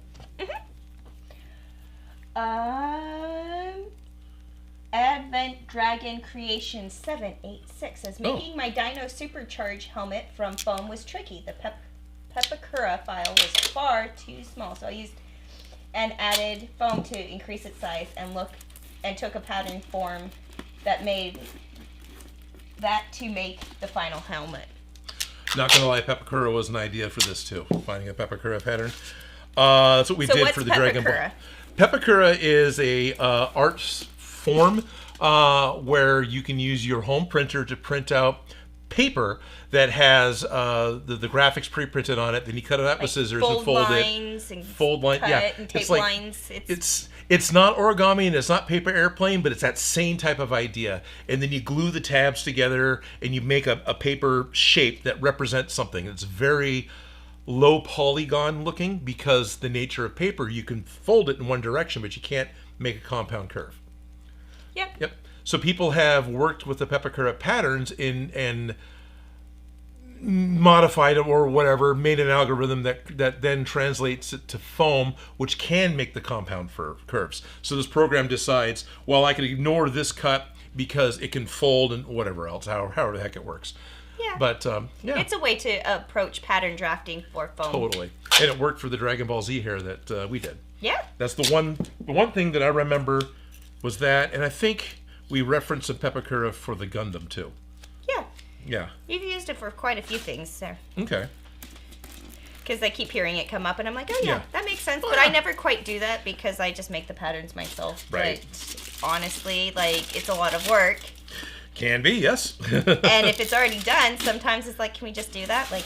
Right. There's effort versus done. Yeah. And there's times when that's your favorite part of the project and do it, you know? Right. Pattern away. And then there's times where you're like, can I just have that part pre-thought out for me and I'll follow your instructions. Yeah. Thank you. Yeah, for sure. Mm-hmm. Both are legitimate. Both are valid ways of crafting. Because I did have a conversation with a kid the other day where they're like, I was just winging it. I wasn't following a pattern. And I feel like I wasn't really making a craft. I was just making a mess, but they created something at the end. And I'm like, no, that is 100% valid. That is 100% crafting. Making a mess and having something at the end. Yeah. That is crafting. You made it. You thought about it. You figured it out. And you learned enough to make what you wanted. Yeah. Just because you didn't follow a pattern doesn't mean you didn't do it right. Right. So, just FYI. All crafting's valid, even if you are completely following a pattern from start to finish. Yep. Like cross stitch or diamond paintings, those still count to me too. You know what I mean? Yeah. So. Totally. And cosplay doesn't matter if you bought it or if you made it. Yeah. Cosplay is dressing up and having fun. Yeah. I like to make. I like to advocate for making. But realistically, I've seen some really awesome just purchase cosplays and whole groups of people running around as the same thing to be a group. They look great too. Yeah. And with fashion, when you wear it, it's yours. You own it. Yeah. You know, you're the one wearing it. It's yours. Yep. You put the look together. You did your hair, your face, whatever you had to do. So, it all works. It's for the fun of it. And if you're being judgmental asshole, you're just being a judgmental asshole. Yeah. So. Which is, I suppose, another valid art form, but not as many people appreciate that one. Right? I do my best, people. I do my best. Was it Statler and Waldorf from the Muppets? You know, that was their art form, and they were really good at it, but they were also paid to do that. It wasn't so much. Into what you're doing, because you know how you smooth out the foil on an Easter bunny to make it all smooth to get the things? It's pretty much what you're doing with the pen. Yeah, so I got the side of a Sharpie pen, and I'm just rubbing it along all the wrinkles of making this flat piece of aluminum foil more contour to the yeah, you're smooshing organic it. I'm smooshing it. And then you can kind of see the seam lines. Which I kind of need to see, actually. You need that center line. There's a center one, right? That's the center one I want to go for. Because what I want to do is I want to draw out what I want only on the right side of the... which actually I shouldn't have done. I should have done the other side, but that's all right. Only the right side, because I always think right side. Because it's the right side. Well, the Do 3D file shows one particular side. I think it shows the left side, but apparently I'm slightly dyslexic in some ways, and that's yet another one where I flipped it in my head. And no worries, it's like twisted and turned around backwards on camera when we look at it. Yeah. So it's all sorts of patterning is taking things and turning them backwards, inside out, upside down, and trying to put them back together. So sorry, I'm here busy doing stuff, and you're stuck. No, it's okay. I'm talking and chit-chatting away. Please and I'm pointing out, look, we're still making crafts, and it's still happening. Yep, still making crafts, it's still happening. So I just got cheap duct tape. This is, again, Ace Hardware. This is the inexpensive duct tape, because I'm just going to stick it on the foil, draw on it, and cut it up. And also the benefit, it's a little thinner. Yes, it is. And so it's actually easier than the expensive, nice good stuff. Yeah, so it's wasteful, but it's not wasteful. No. And it's the better product, even though you're like, I'm going to be bougie and use the nice duct tape. No, use the cheap. Use the cheap stuff for pattern making. Yeah. Plus, it'll make even though it can be annoying sometimes. Plus, it's... and use the good paint. Use the good paint. Yeah. Yeah. You need to spend money on paint. Yeah, don't spend the money. Don't spend money on your duct tape pattern. No, there's a million ways to do this. You can use whatever tape you have that is, but cheap duct tape. The cheap duct tape has better stretch and contour than the blue tape does. Because this is more paper and this is more fabric. Yep, exactly. Because this is a woven base and that is a... That's just paper. Paper base. Yep. Yeah. So, geeking out because it makes a big difference. And now that I said that, you're struggling with the tape because I pointed it out and everybody's watching. And we're paying attention to what you're doing. Look how easy it is. Don't look at me! Whatever. Okay. I'm the one who put my butt on TV. Look at me! Steve Dyke says, I used to watch Battle of the Planets as well. Yeah! Nate Nevet 0007, same here. Museum Dave. My dad had some 3/4 motorcycle helmets. I clearly remember as a kid taping and cut open conical paper cups to make a break brim on one of these helmets. Of all the, which there aren't too many, but of all the crap boxes I've got, which I actually really need to go through before we move to shops, there are a pair of 3/4 helmets. I've got a pair of What'd you get 80s. No, they were given to me. Okay. They're the motorcycle helmet that's open face and they have the snaps for putting the visors on. Yeah, I've got a pair of them, and that's one of those things that I don't necessarily want to let go of. I don't have a specific. I'm going to do that with it, but it's okay, but they're too good of a craft item to just get rid of. Yeah, you can't get them. No. It's almost, if I know somebody that was more interested in vintage motorcycles that had something historic and they needed the proper helmet, that'd be a better. Yeah, I could give that up for them. Belongs in a museum. Effectively, yeah. I can agree with some of the photography collectors that are really angry with the Star Wars people because of all the Graflex flashlight stands that have been turned into lightsabers to the point that there's enough equipment photography now. Equipment collectors can't get a real one because they're not out there because so many have been turned into lightsabers. Yet you can get replica lightsaber parts that, so on and so forth. I get it. Yeah. But at the same time. Yeah, pretty much. I feel like we have enough garbage on this planet. We'll find enough things. Right. And when the movies happened, nobody cared about it. They were throwing those away because that's, as things progress, that's what happened. Right? Like not too long ago, we were throwing away VHS tapes and CDs. So guess what? Everyone I'm seeing online, people are like, they're trying to... Somebody's actually figured out a way to digitize VHS. Haven't they been able to do that for a while? Well, you would send the analog signal into a machine that would digitize Convert it, yeah. What they got is a little box that actually decodes the analog signal directly from the VCR. So it's just a more pure code? It's a more pure code, and it absolutely looks better, and so does Laserdisc. Okay. So it's very interesting. So, yeah. I love modern solutions for modern problems. Yeah. Because there's versions of films as well as just stuff in general that's only been released in that format. Yep, this is giving me Easter egg. Oh, it's totally Easter egg, yeah. Yep. Happy Easter, everyone. Happy Easter crafting today. We're making Easter egg helmets. We're foiling our Easter egg helmet. And it's going to be pink, ultimately, not today. And it has bunny ears. Yeah. Just for today. Steve Build says, howdy, Odin Makes and Felicia. Hello, Steve Builds. Steve Dykes, how do you feel about them making a live-action film of Mr. Ben? I've never heard of that, but I have a brother named Ben, so... yeah, Ben. I'm going to sneak around behind you so you can just it. read it. Sorry. Mr. Ben. I don't know this one. Me neither. This doesn't... I'm sorry, I don't know this one. Maybe it'll be really cool. Probably get me to watch it. I did actually see 2 movies this week. I saw one this week. Which one did you see? Project Hail Mary. I saw that one too. Yeah. I read the audiobook.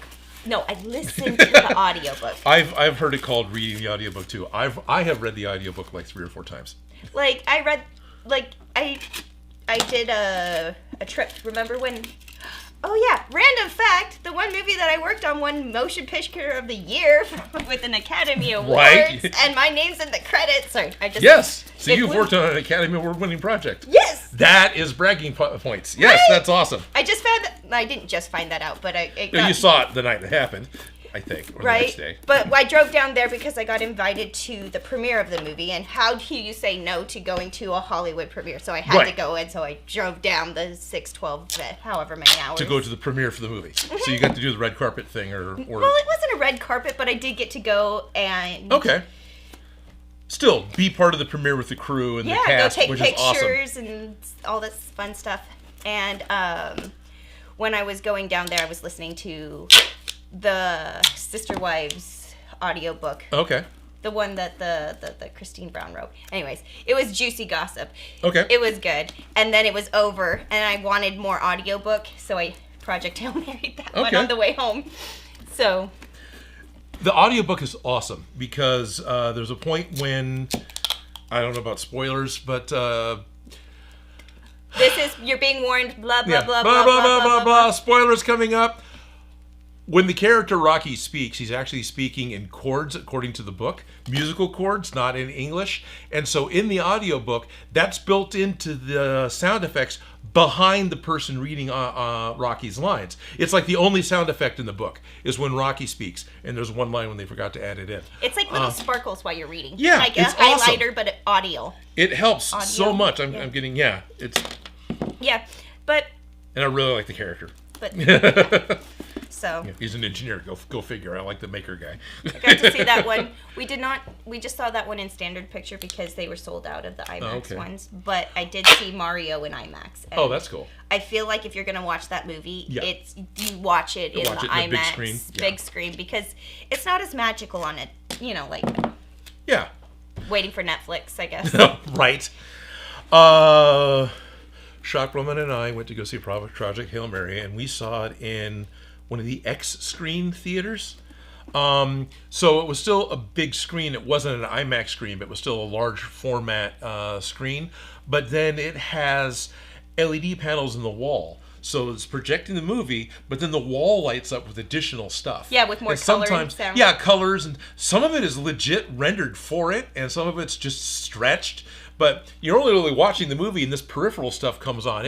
It worked really well with some of the spinning space shots and some of the really big planetary shots. That looked great. When he's in the cockpit, it's like one of the people I went with got sick, but we also did get this size peach icy. Yeah, okay. And then we got a giant thing of flaming hot Cheeto popcorn because that is now a thing. I actually didn't grab popcorn, but I don't know what I got. I'm still stuck on over buttered. But anyway. No, I know, but we got that, and they had a tummy ache watching this happen, and it was just like One of the things they do a lot in the movie, because it's space, and it tries to be. I mean, it is hard science fiction where whatever's going on in space conforms to our understanding of astrophysics. And there is an element of science fiction to it in order to allow things to happen, right? Good blast sounds. You can't. Yeah. Well, no, they didn't have any sound in space. It was great. All the sounds that happened in space were what Grace could hear, right? Yeah. It was the hum in his ears, and when he hit the ship, you'd hear the muffled boom, boom, boom of which was cool. And it would get silent. It would get silent. Yeah. But throughout the whole film, the camera dynamic. was on something that would just spin to help to be part of it. And so even on Earth, like for transitions, it would start doing this. Yeah. Yeah. Which, I could see people getting motion sick from that, and I'm not going to fault anyone. My dad... It was fun, though. Didn't have an inner ear in one ear, and so his balance was vision-based. Like, did he lose it? Did he not get born with it? He lost it. He ascended too quickly from free diving and blew his ear out. Woo! Okay, sorry. That's okay. Just curious. That's what happened to Dad. So there used to be a thing called the Theater in the Round in Disneyland. This was a theater that had 5 movie screens 360 degrees around you. And there was a little space between the edges of the screens, and that's where the projector was to go to the opposite screen. That's why there was 5, right? So they had a special camera rig that shot cameras in all directions, and the only thing I remember, there was a scene in like Death Valley with a whole bunch of fire trucks driving down Death Valley, and they spun the camera rig. right? So you have this 360 all the way around you, distant shot of the desert, so it goes on forever to just the mountains, and everything does this while you're watching. And Dad did that with it. Hit the floor hard. Because even to the peripheral of his vision, everything is moving, so he was moving with it. Dad loved boats, so he really learned it from that, right? Yeah. Right? Museum Day says, crafting without a pattern can be super rewarding. Figuring out something out on your own, but sometimes it feels more like chaos. Yeah. Oh, it's totally chaos. And there's a huge element of potential disappointment that makes it scary. So, like, when I broke my foot, I couldn't do any of my crafting because I couldn't get to my craft supplies. Okay. So I was limited to, I had a skein of yarn just to keep my hands busy. And I was making up hat patterns because I did not want to follow anything. I just wanted to craft. And I'm like, it's about this and about that. And I made it up, and I was, trying to kill time crafting, and it was going too fast and too slow. Yes. Some of those do go too fast and too slow. Yeah, healing's a crazy process, but yeah. Did you crochet Chopper's hat from One Piece? No, I got a lovely green beret. Oh, okay, cool. I don't know. It turned out cute. I don't wear hats, so I don't know where I will ever wear it, but... But you have one. I have one. For next St. Patrick's Day. True. I did not wear green on St. Patrick's Day. Neither did I. Completely I wore black. I wore black too, actually. Yeah, I was actually in the office for St. Patrick's Day. Me too. I worked at a children's hospital. Yep, I completely forgot. And they're like, "Hey, I thought you were going to dress up," and I was like, "Yeah, I actually had a whole outfit picked out, but completely forgot." So, yep. This is why I always got pinched as a kid. Yeah, exactly. Yep. But it's fun to dress up. It is. But, you have to It's remember. always been fun to dress up. Right. Ad Vixen, what's up? And happy Easter. Hello, Ad Vixen. Yep, Museum Dave. Oh, no, that pattern sure does look like a giant chocolate Easter egg. Yep. Yep. By the way, Museum Dave, I appreciate the comments on my April Fool video. I did see that you commented a couple of times. It's like, it's Museum Dave! So. Louis Gossi, 687. We are working on Easter! Yep. Ricky White 7601 says, I'm currently making all 5 Voltron Legendary Defender helmets using the Evil Ted's pattern. Nice. Very nice. Yeah, Evil Ted's got an egg. Does he have an egghead pattern? I don't remember if he does or not. I don't think he directly did Voltron. Okay. I know that you like Evil Ted. I do. He's a nice guy. And he's currently working, if you go to Evil Ted's Instagram as well as his live streams, he's currently working with an independent filmmaker in LA, building 6 spacesuits, and as well as modifying some Nerf guns to turn them into blasters for this production. And if you're in the LA area, just last week, Ted posted, I need a student assistant. I need unpaid intern help to get these done. So if anybody wants film experience, wants crew experience, and he's being very upfront, there's no budget, to please contact Evil Ted. So if anybody watching who's in the LA area that wants to work with Ted on a fun, low-budget science fiction movie, go hit him up on Instagram. Huh? Evil Ted Smith. That's awesome. Yep. Steve Dyke says Mr. Ben was a cartoon from the 80s here in UK. Thought it was worldwide, as it was a bit of a cult classic here. It could have been. I may have just missed it. Right? Who knows? There's so much media to consume. Like, at least it's all good. Not all good, but you know what I mean? At least there's a lot of good stuff. Yeah, there's a lot of good stuff. Advix and Felicia, since your film won, does that mean you have to make a giant Oscar to go with Odin's big Emmy? Thankfully, I didn't have to keep the Emmy. Those were in storage at KCRA. I didn't have to touch them. I didn't win anything, but I worked on a film that did. So, yeah. But it's amazing, and I was like. So you've worked on an Oscar-winning film. Mm-hmm. In a category that would actually apply to what you did. Yeah. So yeah, that's very cool. Right? Like I was no way the person who made all the decisions or did any of that stuff, but it was sure fun working on it. I got to help blow up the bank. I got to get the locks for the children's cages. I got to make some giant red flags. Yes. I like the fact that you locked up the children's cages. I need to go inside and grab one of your plastic rulers because I don't have it. Oh, yeah, because those flexible rulers are the best. And I can't believe you've worked for so long without those stupid plastic rulers. Well, I was afraid of cutting them. Oh, yeah, that makes sense. Okay, so I would come over and steal all Odin's stuff, like, when we worked together. And I would be so frustrated that he didn't have these clear plastic, I guess they're quilting rulers. But anyways, I'm like, why don't you have a good ruler? So I finally, like, bought one, and I left it here so that I have rulers when I'm crafting. And now it's like, what's so great about it is it's flexible. You can see through it. It has all the squares in a grid. It makes things line up easy. It's just the right tool for the job. Makes the job significantly easier. But not having the right tool isn't going to stop me, so I'm still crafting anyways. But anyways, I know the rulers that he's talking about. And yes, found it. Yours is red. It's always been red. I know, but for some reason... I have bought one of these. There are blues. Okay. There are blue ones. Just for some reason, I thought you had a blue one. I didn't realize you had a red one. Not that it matters, but look, isn't that a great ruler? Yeah. It's clear. It has the grid. Yep. And you can bend it. So it's standard inches. You know, it's inches and 1/8 inches. So the grid is 1/8 of an inch. So 8 squares is 1 inch, which is great. That's what I grew up working with. Thank you, lasers and 3D printing. I'm totally used to using metric now as well, so I don't really care. Either one's fine. It's just a unit. Right. It has good little square units. Yep.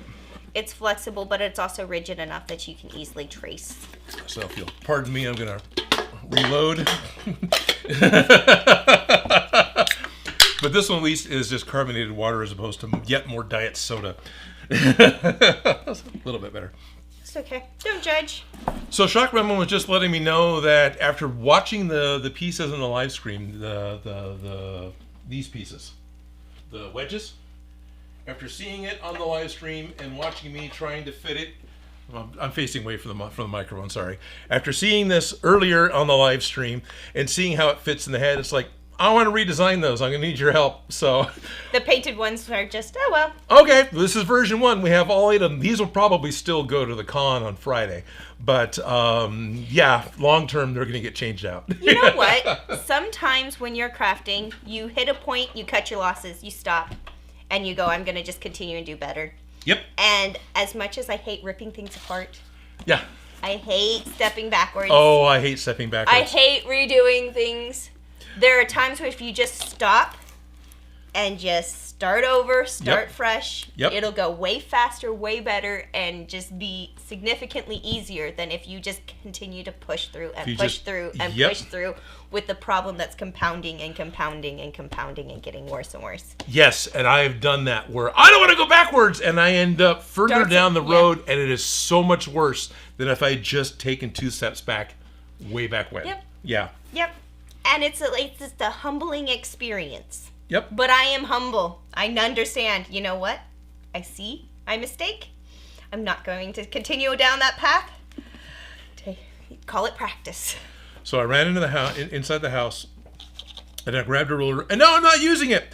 I can see the glue line from the mid that I want. Yeah, the ridge is really What I don't out. have is a line that's going to go this way for where the helmet splits, and that's what I wanted the ruler for. So, it's okay. We're just judging you. You should. Hypocrisy! I am Odin. I am hypocrisy. Louis Cossey says, I'm waiting for He-Man. Curious and hopeful, but seeing the character choice and tech designs worry me something with Transformers tech look. You know, when I was watching the trailer for that, I was looking at it going, are they going to strip him down to his chonies? Is he going to wear chonies? You know, like, cause that's all He-Man wears. That's all He-Man wears. Like, his outfit's spot on. He's got a BDSM chest harness and fuzzy chonies. Right? No. And Uggs. like, that's what I'm waiting for. Like, they got the shirt, they got the actor. I feel like it was all on point. I'm like, come on. What is he going to look like? Yeah, I do appreciate that. Prince Adam in the cartoon always had pink on. I think it was it a white shirt with a pink vest? No, it was But anyway, he's got a really predominantly pink top, and it was so a pink shirt for some reason. Yeah, I always thought it was a pink shirt too. That I was trying to remember. But I thought he had white sleeves. Look too. So when you're seeing he might be called Prince Adam, but the Adam character in the Earth shots in the trailer, he's wearing a pink colored dress shirt. It's like, they got the right color on him. That's awesome. Right, but now he's wearing a skirt. It's a cute slatted skirt. Is he wearing like a Roman slatted? Yeah. Oh, okay. Yeah, like it works, but I'm just like, but I wanted the chonies. Yeah. You know, like, could he pull it off? Because I feel like, Sure not totally everybody could pull it off, but the people that can, you know what I mean? Right. Like, are you going to do it? Are you brave? It was pointed out to me that, hey, there's a new Skeletor Havoc staff.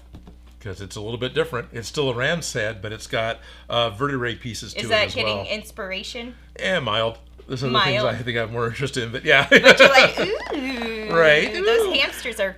And I believe J. Period was the one on Discord that looked at the Power Sword and said, not enough cat toys. Because that one, I think, was the first project where I used cat toys to make the balls that go on the Power Sword. Yeah. Yeah. So he was just joking that, it doesn't have enough cat toys. Woo-woo one's wrong. Yeah. We have Mariah? No, Mario Robin. I can butcher everybody's name, sorry. Okay. Cool. 9558 saying saludos de carnita. I cannot speak Spanish, but I was starting to read his thing anyways, and Gino. But welcome. I think they're from Argentina. Oh, cool. Yeah. So, butcher everybody's comments. And then Steve Dyke says, I am currently eating a Cadbury's mini egg Easter egg while watching. Sweet. Right? Inspired by the egghead helmet. Okay. This is the what wants to be modified for the jumping around back to Droid. Back around the Droid is adding some panel detail stuff on the inside. But still, because of the paint, it's going to need to be redone from start. But still, yeah.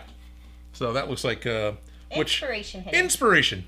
Sorry, at least You're fine. No. That's not too hard to do.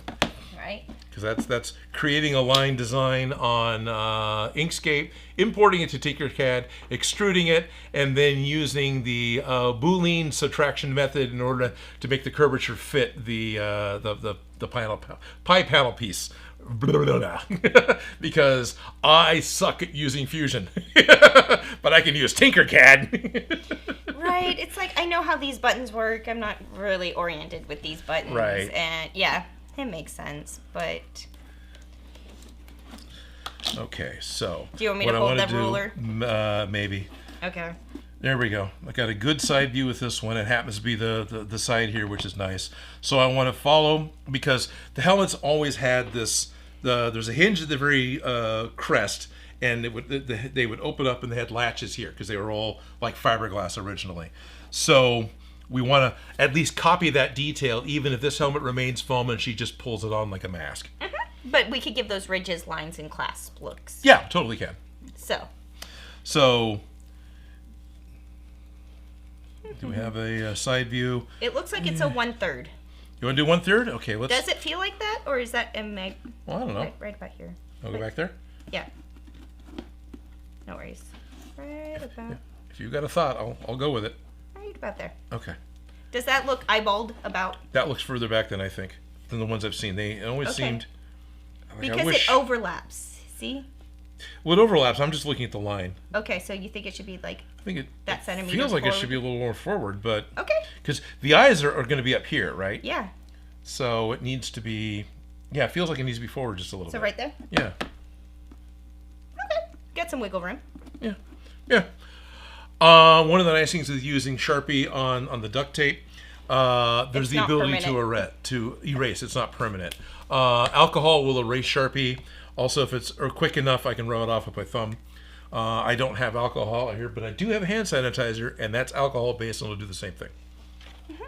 Actually, hand sanitizer is really good at getting old dry erase off of a dry erase board. So if you got a dry erase board that still has marker on it from a million years ago, you can smear some hand sanitizer on it, give it a minute to sit there, because it doesn't evaporate as quickly as alcohol does, and then wipe it down with a paper towel. And then you can go back with more alcohol after that and get rid of the last little bits of it. And it'll clean up almost all of it. I'm just measuring 4.25 inches over this way so that when you put the ruler over halfway, you know that it's halfway on this side. So you figured out what the halfway was? Yeah. Nice, I like it. Look at the person thinking who's patterned before instead of me going, I think it should be here. Well, eyeballing is a good great way to do it. I'm not opposed to eyeballing it, and I'm really good at eyeballing it. But I always check with the ruler to make sure I was right. Yeah. And what's nice is I've got the file pre-made for the helmet. So if we happen to do something really destructive to this shell, I can just throw another piece of 5mm foam into the laser, and in 10 minutes I'll have all the shapes I need to glue together again. And I found out that when it comes time to sit down with a ruler and to do this, that's the process that I end up, spacing out on the hardest. That I've just done that so many times. I don't mind speeding that process up, but at the same time, if I'm only going to make one, is it worth it to go through the effort to make a computer file? Right? And the answer comes down to, are you going to mess it up, or are you going to need a second one? Because if you need a second one, or if you need to resize it, then the computer thing is probably worth it. And that looks even to you? Yeah. We want to, let's get another thin ruler if you want to make a cross out of it. Oh, darn it, come here. I want that one because it's thin, but I want to drop everything on my head. Right. So if we take this ruler and we go from center seam to center seam. And then we go from... So center seam's on your side. This is my original line, and this is right there to there. Yeah, those look 90-degree angles. They're really close. Yep. Yeah. Okay, so now we can go over and we have a mark to kind of meet up at. Okay. Although... all you want to do is square the center line of the curve. My plan was to take there's vertical lines in the ruler. I was going to line that up with the crest line on the top of the helmet, and then just bend it down to meet our mark.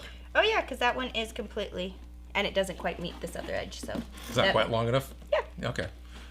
But it seems like that should work, but right? It gives you a good way to check it after you've drawn the line too. Yeah. Yep. And you can also tape it. Here. I could. At this point. Like just a little piece right here once it's level. But also hold it too. There's a million ways to do anything. That's wrong. It needs to be more like that. Right? Because it wants to be equal. If I line this up with the lines like I was talking about, it ends up being angled. Oh, I was going to say... Oh, I'm looking at the backside back here. Okay. Yeah, I see.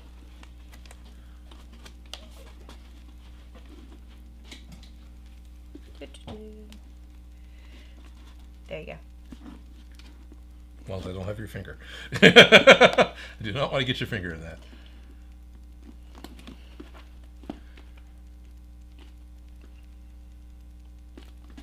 Yeah, that looks good to me. Yeah, I'm not lining up on the strong line. I'm on one of the narrower lines. At this point, it's yeah. What looks like it's going to be right there. And does it visually meet up come to over this to line? this line over here? Which line is it? Is it that line? Oh, okay. There you go. So like that. We'll go with that. And then, yeah, I like the thinner lines versus the thicker lines to line up my lines. I couldn't find that one.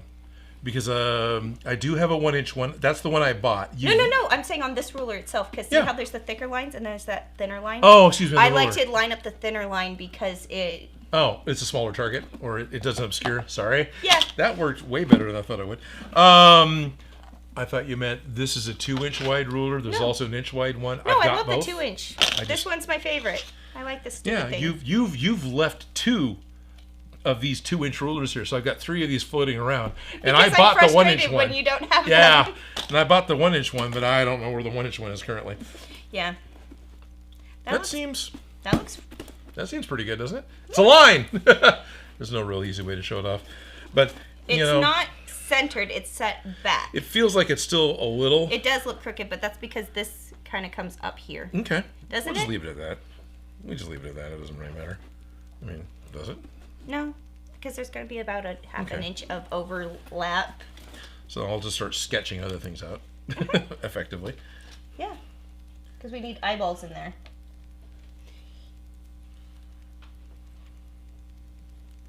Come on, phone. There we go. Schultz Division's here saying, "Hey everyone." Sweet. Hello, Schultz Division. Museum Dave says, "Thanks, Odin. I always get a kick out of your April Fool's videos. Thank you. I'm sure others love them too." I hope so. Advix and salmon shirt. This some kind of Friends reference? Salmon shirt? Oh, there's a shirt that says "not pink, salmon," because he's wearing. They're teasing him for wearing a pink shirt. Wearing a pink shirt, and right? It's salmon. Okay. That's okay. I like pink, can you tell? This in life is way more fuchsia and fluorescent pink than what the camera's doing to it. Right? Yeah. It really is. It's a very vibrant pink. It's violent pink. No, it's not that bad. Violent pink. I like that. That's how I'm going to be describing all my hot pinks is violent pink. Yeah. No, thanks. I made it. Yeah. Very cool.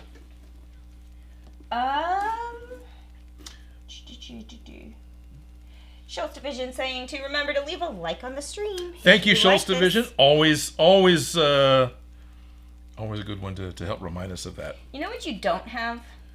Patience? No. Like, this wise. A good French curve, because I took mine back. Yes, I do not have a good French curve. This is true. I do not have a good French curve. I still have the hip curve ruler you left here. Yeah.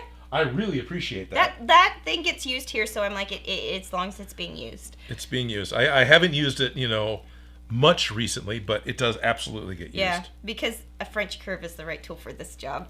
For this? Yeah, totally. It really, they really help you figure these things out, and the number 17 French curve is my favorite. Okay. It looks like a musical, sign. It looks like a treble clef, yeah. Yeah. Yeah, that one's great for armholes, head shapes, body shape, it's a good scale. And then there's another one that I forgot which one it's called. That's kind of a longer version of that, and it's kind of can go into That is too tall. Good, keep on. It's better for hips and bigger things and sides and stuff like that, but I forgot the number that one has. This is not low enough. Right? You kind of have to, where's the mouth, where's the nose, yeah, where's the eyes? I've got a line here. There's a difference between the chin piece and the upper head piece, and I think I want that to be kind of in between. Yeah, mapped out where you want the eyes, nose, mouth.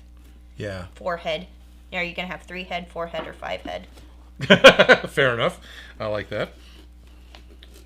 Not that there's a right or a wrong answer. It's just where are you going to set the eyes? There are 4 head. Sorry. My little brother used to call tomatoes formatoes because he couldn't remember which number. He just knew that it was a number. Oh, that's interesting. Tomatoes. I never thought about it that way, but he's right. Formatoes.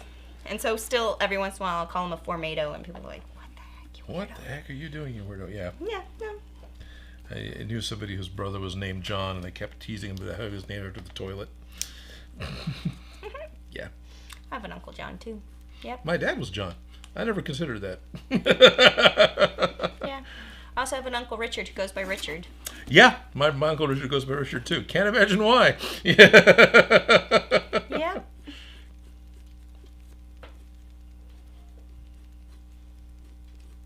Advig saying, careful, people will think you might be the Pink Ranger or something. Ha ha ha. Right. Right. Wearing a pink dress. Yep. I don't have the bangs. I have no bangs. When I met you, you had peacock hair. for lack of a better description. Oh, yeah. Yeah, you went out of your way for years to not have a natural colored hairstyle. Well, I have been working since I was 13 years old and could get a worker's permit. Fair enough. Coaching gymnastics and all through high school and college, I was coaching, and they had a very strict no crazy hair color policy. Yeah. And so I never got to have crazy hair color. So as soon as I stopped coaching... As soon as you stopped coaching, that's it. I did all the colors, every colors, including a rainbow all at once. Neon green, hot pink, fuchsia, rose gold. It was fun. And I will do that again. But I hit a point where I'm like, I need to know what my hair looks like. And I grew it out, and it's my hair color. And now I'm ready to see it start to get sparkly. Oh, okay. And then I'll go with some crazy colors again because it's fun and it's easy. But yes, when I met him, I was going through the phase of I have to do all the colors. Yep. And every time it was a different color. Yep. Totally cool. It's all good. Yep. And I still will. It's not over yet. But I got lazy. Let's be honest. It's effort. Mm-hmm. Because it's not just adding the colors to your hair. You got to lighten your hair first to take the color. Yep. It isn't easy being green. Yep. Yep. See, you got to... Uh-huh. Uh-huh. And this is where I'm like, French curve, but I'm glad you're doing it because, yeah.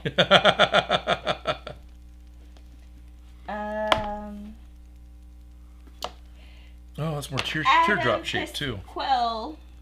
Pasquale. Adam Pasquale? I can ruin anybody's names. I'm sorry. 7816. I have not seen this channel in forever. I'm yelling it because they said it in all caps. Nice. Well, hello, Adam. Mighty Guitar Mods 4806. Nice. What's wrong with number 16 and number 18 French curves?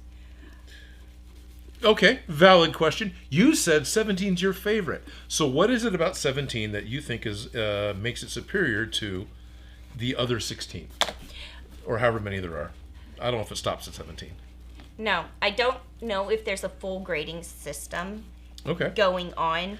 I just know that specifically there's this size and shape of curve, and if I'm looking for that specific one, it's called a number 17, and it is the right It's the right scale. shape for... So if number 17 is bigger or 18 smaller, it's not quite the same.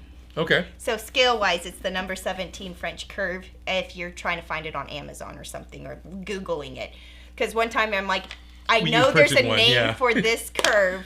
Odin, you have the book with the name in it, because it was... Right. You had left the whole thing here. Yeah. At that time. Yeah. I had a book on how to make dress forms, and that's what we followed for your dress form tutorial. Yeah. Way back in the day, if you want to. Right. Right.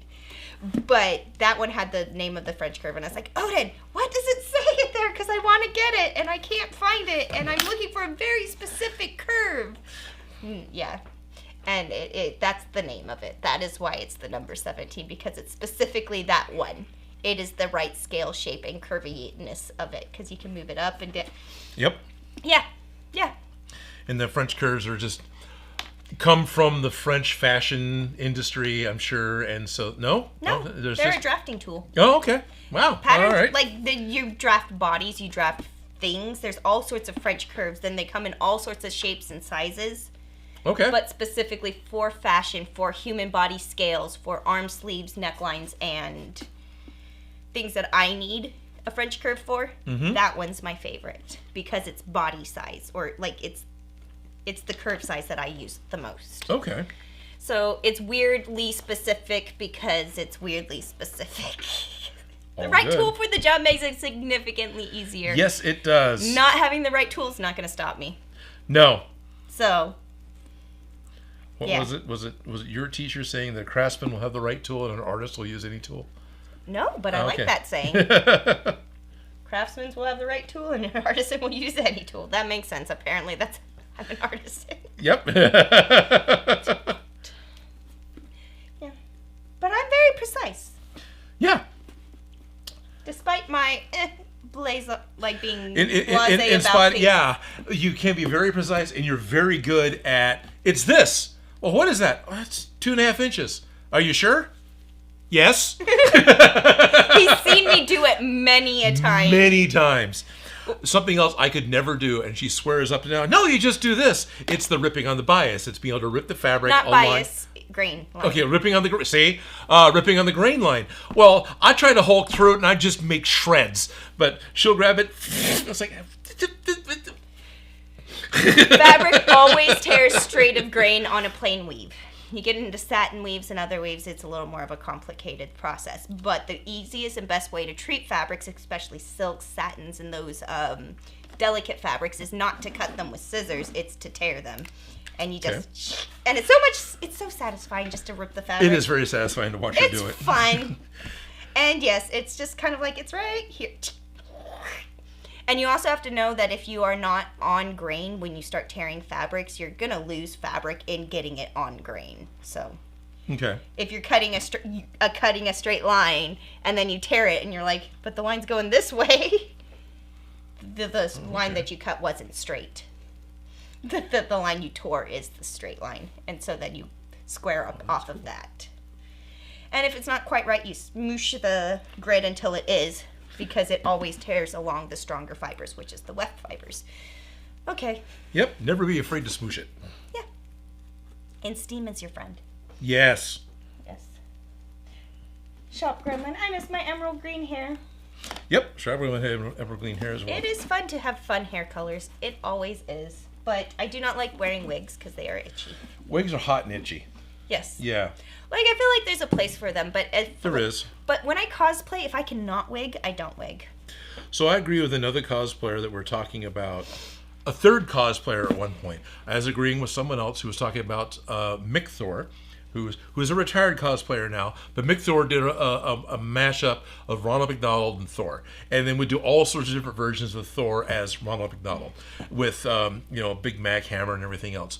When Endgame Mick Thor happened, the cosplayer Mick Thor has a natural beard, but Endgame Thor has a longer beard that he let grow out. It was a great way to hide the fat suit neck, which honestly I think is a big part of it, staining with the fingerless gloves.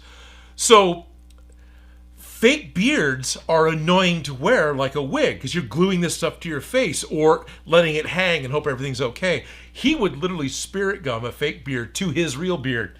It's like, oh, it worked. And it probably wasn't, it just felt like he had something stuck to his beard, right? It probably wasn't a big deal. But the idea... I wonder if clip-in extensions would be easier. I don't know. Just clip them in. There was an Easter where I got to help my aunt's church crucify Christ. So there's one Easter where I got to nail Christ up. I dressed up the Roman soldiers every year. Okay. To do that for all those Easter plays. That was always fun. So the guy that got to do it, because he was willing to be in the robe and everything else, was a fairly young ex-Marine who had a panther tattoo, and he had a lot of red in his beard, and he was kind of blondish.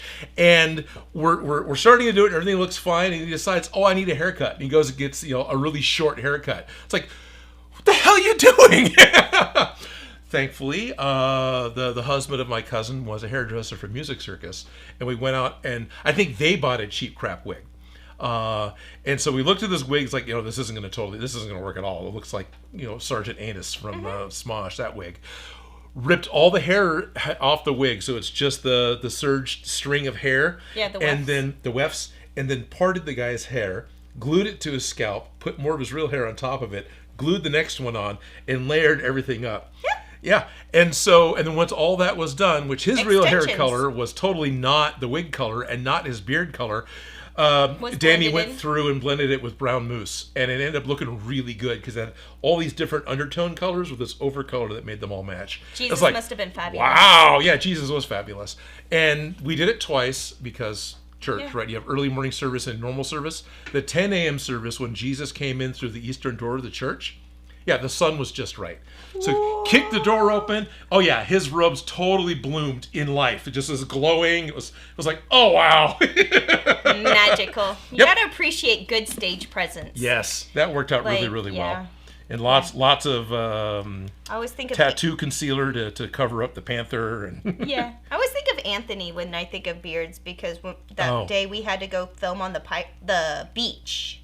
Oh, with Blackbeard? Yeah, we did all day filming on the beach, and the thing about a beach is salty sea air with the wind, so we had to glue and glue and glue and glue. So by the time we got back to the studio, he has thick old glue with that beard stuck onto his face, all sandy and wind blown, and just so took a lot of the makeup remover, like the oil, baby oil, to get it off. Yeah. And so his skin's all fresh and just damaged and sore, and then it's like, well, we need you in pink beard now.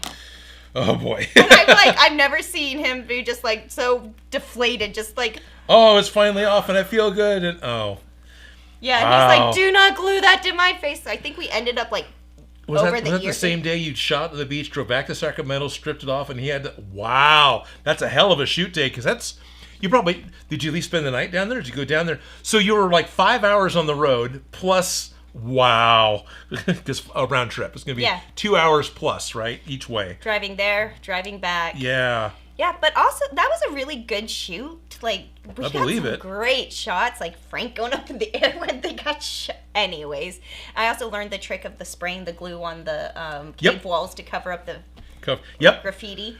Which came in handy when I had to do a shoot in San Francisco on the beach again. So specifically what she's talking about is there was graffiti on the rocks on location, and you can't do that when you're trying to do a period 1700s pirate shoot. So what you did was... You spray glued glue. The graffiti, and then you threw sand at it. Or smashed sand into the spray glue. And that covered up the graffiti enough. that it blended in. That's awesome. And then I used that trick when we were doing when I did the wedding dress designs. Right. We did a shoot on the beach, and the place we wanted to do, there was just like a huge thing, and the photographer calls us panicked, like, I was just here, and now there's like... Now this thing's here, yeah. Graffiti all over where I wanted to shoot. And I was like, well, I know how to fix that. And they're like, what? And I'm like... spray glue. And so we stopped off at Target, and she got the tiniest cans of spray glue because it was Target. But it was Target glue, yeah. Right. Why not Home Depot? Because Target just seemed like... It's where they're used to shopping, right? Yeah. I go to Home Depot a lot because that's what I'm used to shopping. But there's multiple places I can go. Yeah, it's off the freeway. There's many ones that you're passing on the way in between here and there. And but it was so early in the morning, and it was cold and dewy, so we just smashed the wet sand, and that worked great, better than the spray glue. Oh, okay. Because dry sand is great with spray glue. With spray glue, yeah. But wet sand, it just smooshed there. Anyways, we have shots where it's like right up by the bride's face, where there was a spray paint spot right there, and you cannot tell in the photo because of the sand. So that's awesome. Random, but yeah, from poor little Anthony's. Poor little Anthony's beard face. Beard experiences. Yeah, yep. So I always think of that. Every time you tell the story, because it's been a couple years now, but whenever she tells the story, I always think of the making of Steven Spielberg's Jaws, and all the expense they went through to make the shark skin paint so that it would have the texture. So when water ran off it, you could see that it had and all the expense of making this. And of course, the ocean washes it right off immediately. So the crew, getting sick and tired of hooking up all the equipment to spray this latex paint that's got sand in it or grit in it, they would literally take car primer and throw sand into the spray, and so the car primer would hit the sand and make it stick to the shark, and that stuck better than the special sand did. The special paint did. Yeah, basically. I think that came from the Jaws log, as a paperback making of Jaws book. Right. I used to love like the DVD extras. Yeah. Yeah, that was paperback extras, but I'm old. No, I get it. Like, it's the inside, the making of. Yeah. Because I like making. Yeah, I like making. I love reading about making. Make. How did you do that? I could do that. I have my hubris. Wait, you did that? There was a great magazine. So there's Starlog magazine. Starlog Press would produce all sorts of different magazines. This is especially late 80s. Where internet wasn't around yet. I'm just I know. I'm just judging. That's fine.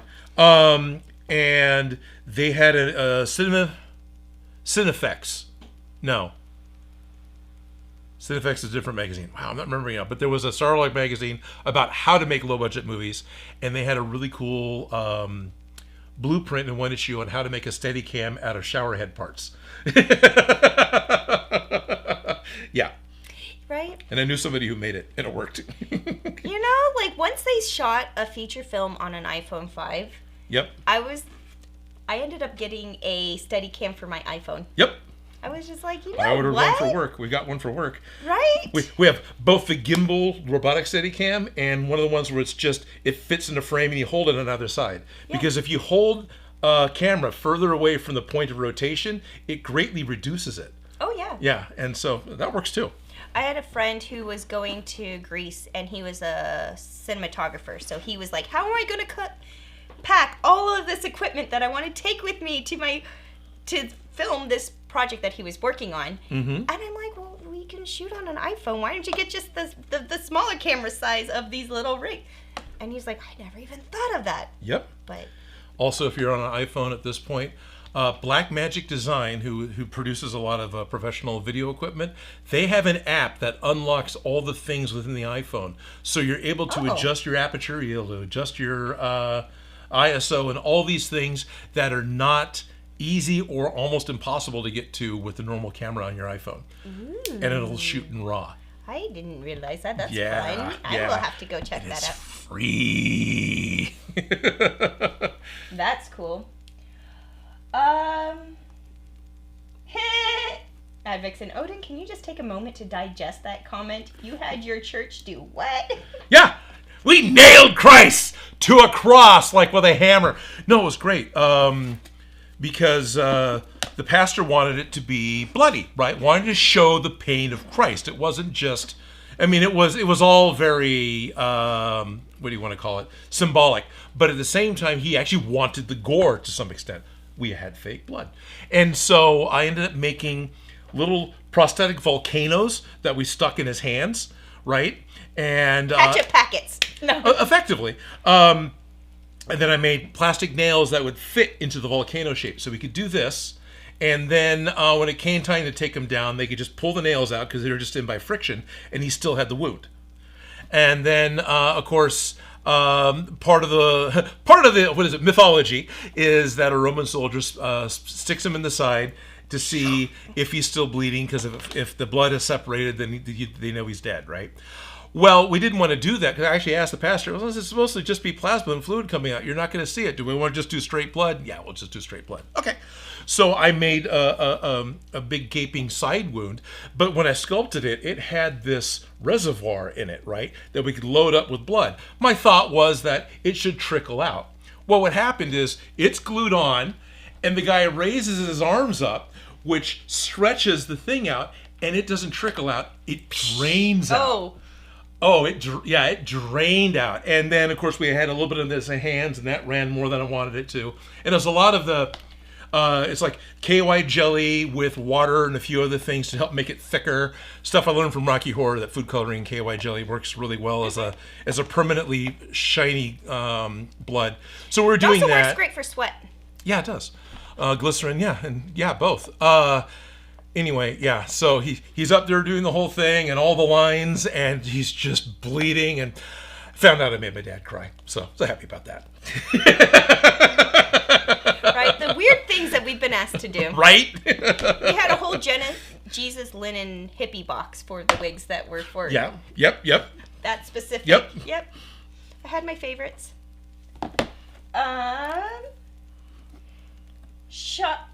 Sharp Shot FX says Adam Savage did a video where he sewed piano wire into a lace beard so that he can put it on over his ears like glasses. Yeah. Yep.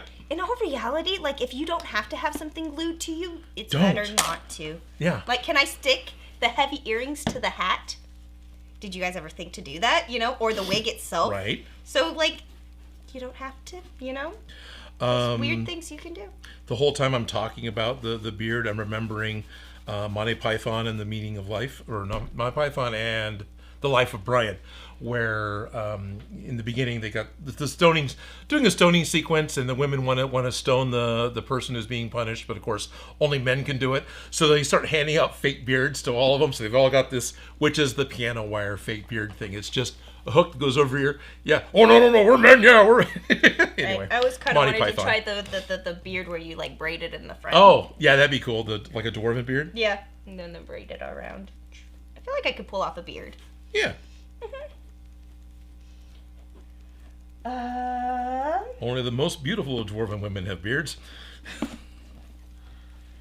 We got GNP. And then it's got Customs 01 saying hello, Odin and Felicia. Hello, GNP Customs 01. I think I said that right. I think so. And then Mighty Guitar Mods 4806 says Cinemagic as the... Yes, that is it. That is exactly... There's only like 12 or 15 issues.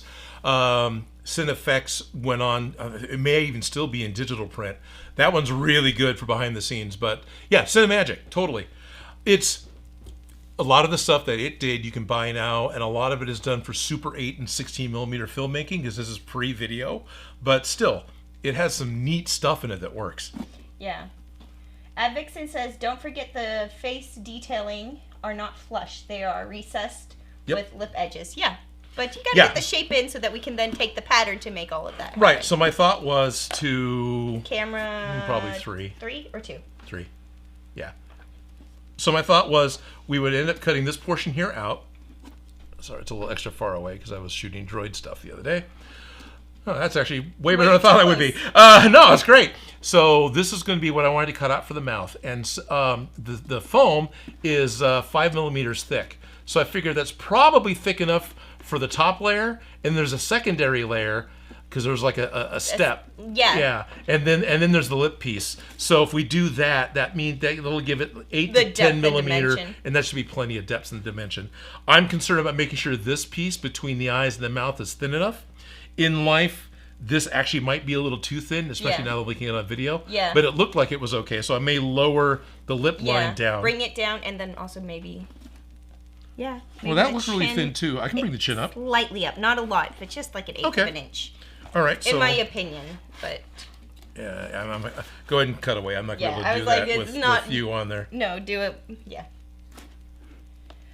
Dan Does Junk says, I'm weak sauce. I can't even take hearing about fake blood and wounds. Yeah, you're not the only one, Dan. Rob Bottin, makeup artist who's done... make sure I got the right name. Yeah, who's done a lot of stuff. Came about when he's talking about working on the movie Seven, which David Fincher wanted an element of realism to all the effects that are in it. And so there's an autopsy scene in the movie. And so Rob Bottin goes to the LA coroner to witness an autopsy so he can get some of the details right. Lets the tech know that, hey, I don't handle real blood very well. I know it's fake in Hollywood, and I do all sorts of fake blood in Hollywood, but the real thing I can't take. And she's like, okay, no problem. And talks him through a couple things like Vicks Vapor Rub you put on your upper lip so you can't smell the body. That helps a lot. And he's like, okay. And so she gets out, it's like a linoleum knife, and does the first Y incision where you do like this incision to the sternum and then you go down so you can open the chest cavity up. She gets about that far and he noped out. Nope. And that wasn't even, I mean, it was still blood, it was still real, it was still a person, but they were deceased, right? Yeah, so none of it nope, can't handle it. No. Mom couldn't handle blood. No. When I hurt myself, my aunt had to go into the hospital with me when I got stitches because Mom was in the hallway. Right? It's way easier to be the person doing the effects than the person witnessing the effects, in my opinion, because I don't watch blood and gore movies. Right. But I participated in creating several, you know what I mean? Yeah. I used to watch tons of blood and gore movies, but as I got older, it became harder to not be sympathetic for the characters, which was the whole point to begin with, and that made it a lot harder for me to watch. Yeah. I'm not in I don't do it because I'm not my cup of tea. Right. But I do enjoy, like, Smosh. We had blood scenes all the time. Yeah. Like, it was just like, okay, here's my blood kit. I'd watch 80 splatter movies to watch the rubber effects. Like, I didn't really care about the story was because I knew most of them were crap. But it's like, all right, how are you going to do it? And then, like, you know, the times when, why did you frame it like that where, you know, you're going to cast a head, so you make all the face perfect. You put the seams down the side. And then when it comes time to shoot it, they got the person like this with this 1/4-inch seam right here. It's like, you didn't talk about how you were going to shoot this? Yep.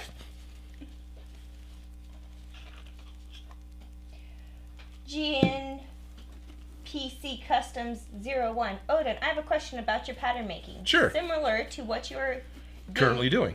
Similar to what you do in Inkscape for 2D paper templates, do you ever 3D draw on Blender, import to mesh mixer, and flatten out digitally? Blender and I don't get along. I was going to say, I hear you complain about Blender. Oh, I'm so hot and happy. I have tried multiple times. I've even tried again in the past year to work with Blender. My mindset with what tool I'm going to use to do what job does not mesh up with what Blender wants to do. And then, what pisses me off about it, it changes violently between, maybe not violently, but it'll have major changes between versions. So if I go and find a tutorial on how to do this thing that happens to be 3 years old, it doesn't work that way anymore. I don't have the patience and often don't have the time to force my way into figuring out how to do Blender. If it's easy for you, fantastic. Use it. Please use it. It's a great program. It's a free program. I can't talk to it. So no, I don't do 3D drawing in Blender. I do it all 2D. It's on, it's like this, and I'll cut the pieces out. We'll do that here in a minute. And then I scan them into the computer, trace them with Inkscape, because ultimately I'm going to lay them down on a flat piece of foam and then bring the foam back together. But hey, if you can 3D draw in Blender, that's awesome, and please do it. I just can't. I've heard you not be very happy with that program. Nope. Many a time. Many times. There's so many times I've tried. And then I thought I wanted something more CAD-like. I wanted something more math-like. And so Fusion is. I end up with the same type of problem. Tinkercad, however, is working with wooden blocks. It's working with three-dimensional shapes. And if that's not where your head is, it's going to be way too simple or dumb to use for you. But hey, it goes in the square hole. It goes in the square hole. That works for me, and so I'm able to do that. Sorry. No, I get it. I think that's it. It's amazing how... Like how simply... Yeah, the complex part of the Power Ranger helmet is the curves, which the next decade's pattern solves. So... Pretty happy with it. Yeah. I think I'm pretty happy with how thick that ended up. That's okay. about it. I do like the new line. This works. Okay. The scale of this works. This looks like about an inch. Like eyeballing it. Okay. You're okay with this. Okay. The eyeballing works. The eyeballing works. And do I have enough peak of the pterodactyl? I think the pterodactyl beak might need to come down more. All right, let me peek. Pull up. Oh yeah, the pterodactyl peak's gonna come way down further. This is why we have reference images. It comes down about as far away as the thickness is between the eyes and the mouth. So the whole, the Pink Ranger's got Sonic eyes, where Sonic the Hedgehog has just like one big eyeball with a brow. That's kind of like the way the pterodactyl beak in the Pink Ranger helmet works. So the beak needs to come way down to about as far away from the frame of the lens as the frame of the lens is from the lips. Ish.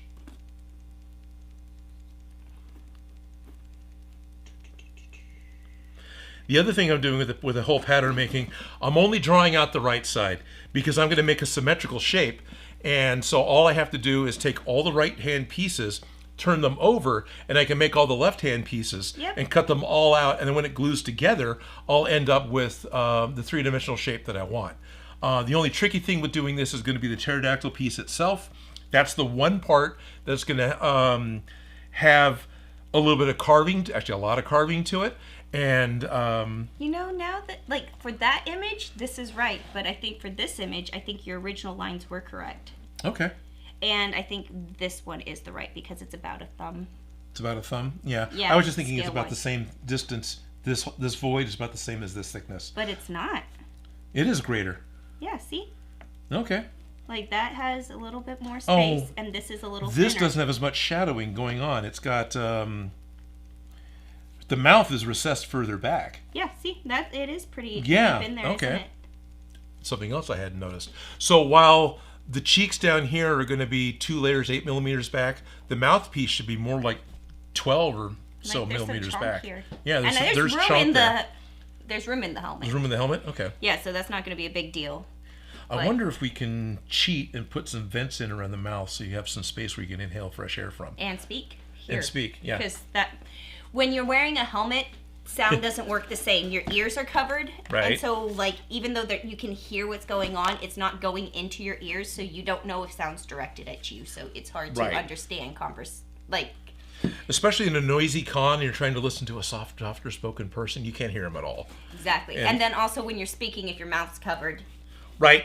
It's just echoing back at you. So you can hear yourself. Yeah.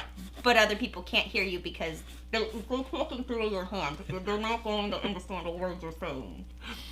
Yes. Darth Vader from Hardware Wars. And something else I've seen many times, which is really kind of funny because I've seen Stormtroopers do it and I've seen Power Rangers do it. These guys will get an amplification system. So in their helmet, they've got a microphone and then they have a speaker so they can project their voice and they can be heard. Modern problems require modern solutions. But they turn it up so it sounds normal to them in the helmet. Oh. And they're all really fucking loud! I can't complain. I'm deaf as it is. Right. I can't hear. Thank you.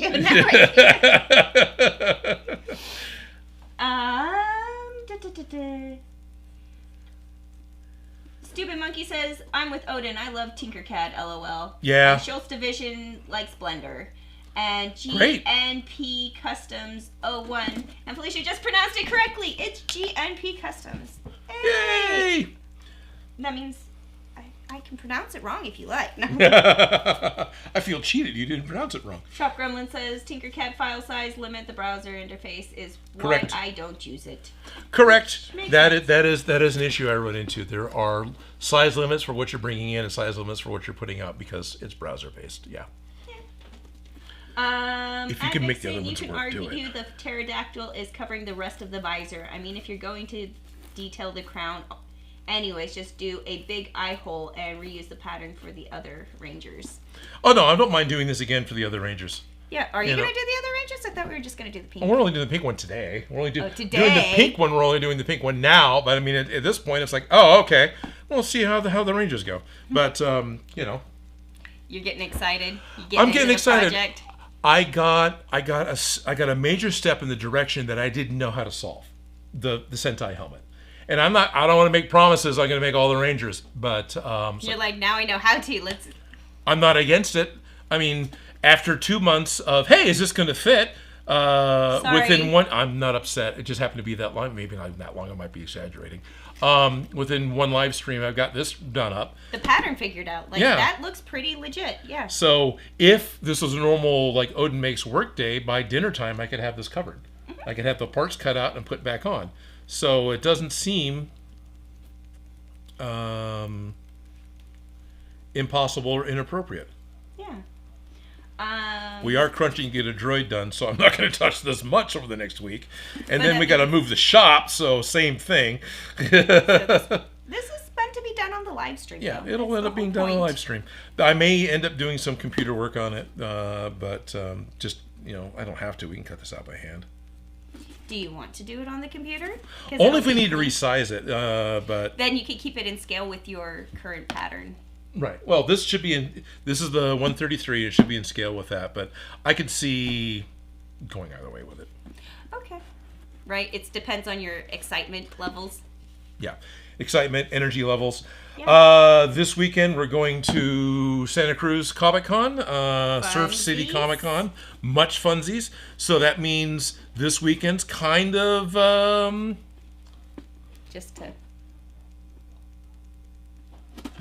raised it up a little. No, I know. Oh. I think it's down because of... Oh, it's down. Is that to the original line that you had because... Gotcha. Because, see, it is really little, but that silver is why I thought it would be up there. So the silver would be slightly and above that line. I'm seeing with this one, unlike this is narrow. There's a wider silver piece. Yeah. It comes out further.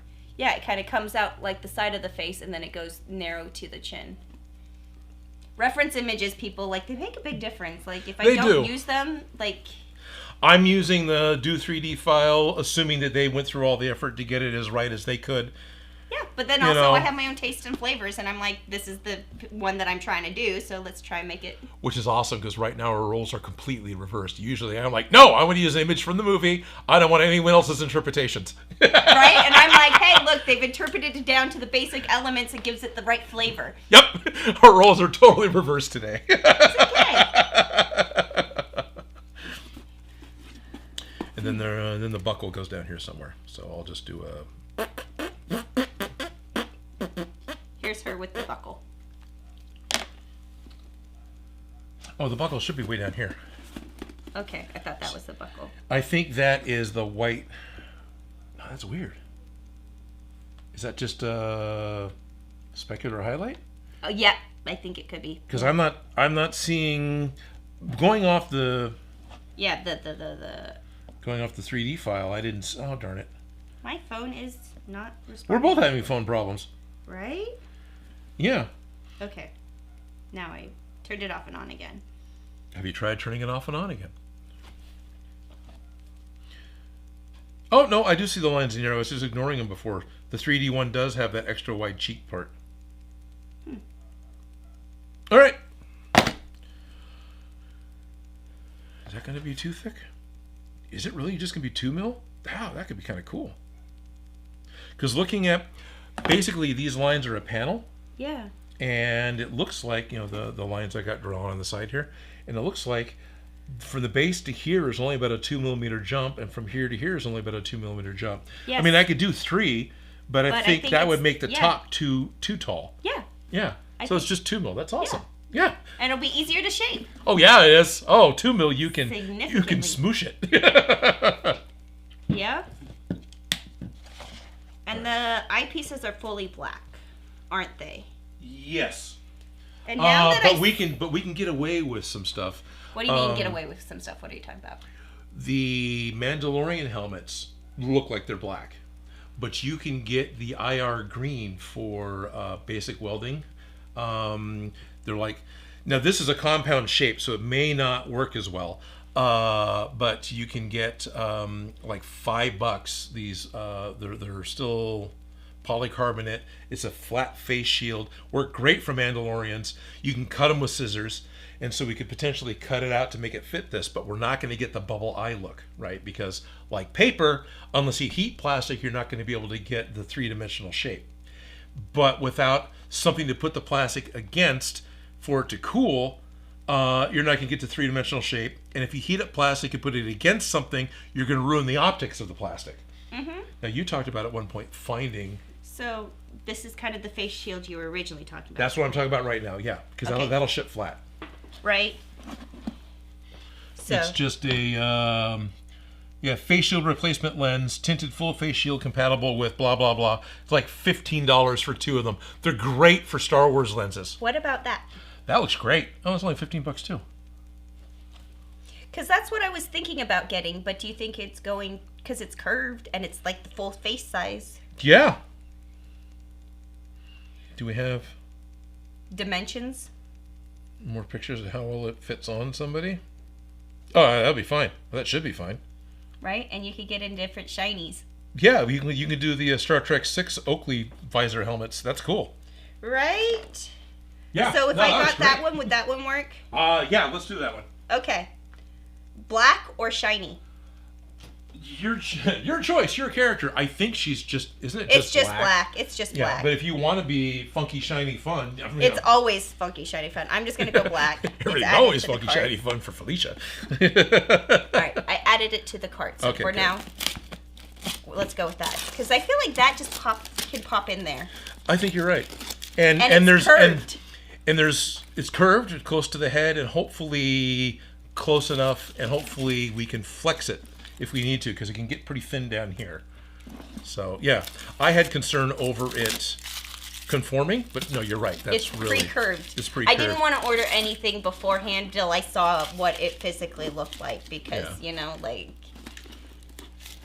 you wanted. Yeah, that makes sense. Now I'm also curious how big those get. Right? Do they come in your size? Exactly. Will they fit my big old melon? Let me check Amazon. Probably one size fits most. Oh, that means no. They have different versions of them that cover different percentages of the face too. Oh, cool. So, post panorama, like I feel like we have more access to good curved face masks and shields. Because look at that one's gold. Oh, okay. Right? Yeah. These are too fun. Cool. And I'm just Amazon looking at face visors. This is a great way to get elements for your costumes if you want to cosplay. Do not be afraid to go look up the thing you're looking for or close to the thing you're looking for on Amazon. There's no reason not to do that. Look at somebody did it with a hoodie. Oh, nice. Took a picture. Oh, I didn't do that. I should do that. Oh, no, I don't need to. Okay. I never come down to the bottom edge. That's... Foggy shade. One size fits almost. Yep. That means it probably But if you have a larger head or can't answer this question, you may find the lower curved corners touch the corner of your mouth or beard. Oh, that's okay. I'll be trimming those with a Dremel. Yep. If you want to trim sunglasses, wrap all the lens with a blue tape first. Make sure everything is covered, and then go to town with a Dremel and grind on it. And as you're grinding on it, all the little flecks that come off, when you rub those with your finger, you're not going to be scratching the lens. I've done that many times making custom goggles for Burning Man, where you just tape off the plastic, and then you can grind it down to fit the frame, and then you take the blue tape off, and the lenses are still nice and happy.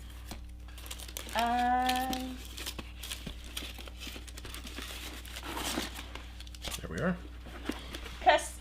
GNP Customs 01. Oh, 2 things about your Ant-Man helmet. Do you still have it, and how do you do the shrinking effect? Oh, okay. Yes, I still have the Ant-Man helmet. And when I did the shrinking effect on video, I specifically took a still frame, the last still frame of me standing there wearing the helmet, exported that as a JPEG out of Adobe Premiere, out of the editing program, took that into Photoshop, cut it out, and then made some sequentially smaller versions of the same thing. And then layered multiple versions of that back into Premiere with opacity, because when you watch it, like in the comic books, to show that he's shrinking, it's like the cover of an Animorphs book. There's these multiple images of him getting smaller to show that this is happening. And so they did that effect in the movie, and that's kind of what I did for my video. Is I think I only tripled it, I think. So one frame was 3. So it was like 1, 2, 3, and then I would shift them down, and then I'd shift them down in order to get it to move down within just a few frames to get it small. And that was pretty much all I did for the effects of doing it. Now, if you're trying to be silly as how did I get so small to stand on the table, sorry, it's all optical effects and green screen. If you're trying to be silly and I'm not playing along, I did it in post. Those are my favorite answers sometimes. Yeah. We'll fix it in post. So hopefully I'm answering the right question and you weren't trying to be silly. And how did you actually shrink yourself? Yeah, I just, hot water, the dryer, I shrunk, So, forgive me if I'm answering real and that's not what you're trying to ask. Vixen says, careful, any more talk about the eye lenses and you'll fall into the Spider-Man rabbit hole. Yep, eye lenses, Spider-Man rabbit hole. Yep. But the thing is people care. But how did Peter Parker, he's hand sewing all of his Spidey suits. Yep, he is hand sewing all his Spidey suits and would fix them and still go to college and still study and still work for J. Jonah Jameson and still had time for, When I was in college, I did have a boyfriend job, 3 jobs, because the costume shop, the coaching gymnastics, and the Sacramento County Office of Education, California High School Proficiency Exam Office as a student assistant. Nice. And I had hobbies, and I was in cheer. I can see that when I had that energy. Now I'm lucky if I get laundry done in a day. Yep. So. Yep. His superpower was his youth. Yeah. I need to get a silver Sharpie before I get too much further along. Silver Sharpie is my favorite. And mark where the seam's going to go. Oh, yeah. And you are doing registration marks of Nope, totally forgot. Thanks for bringing that up. So as you're cutting things apart, you can line things back up, especially on a curved surface, because sometimes when you flatten things out, they get stretched out. And when you're smooshing them back in, you need to make sure that you smoosh back into the right spot. So, yep. Little. Very important. Nope, totally forgot.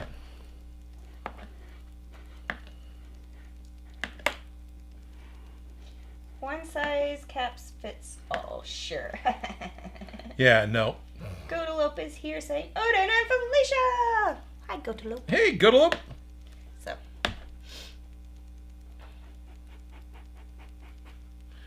This is not marking the black foam very well at all.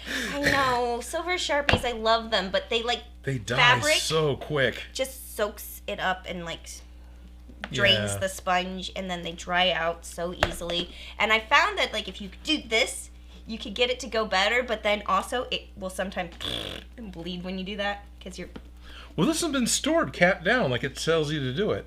No, it's I know. The foam seems to suck it up and dry it out. Yeah, it seems to dry it out or block up the and I don't know how to. I use them for fabric, and they will dry out while I'm using them because of the fabric, the way it sucks it just dries out that felt tip. Yep. And so then I have even though I store them, I have to do that and then give them a rest, and then they'll work again. It's a pain in the butt, but it's still easier than chalk.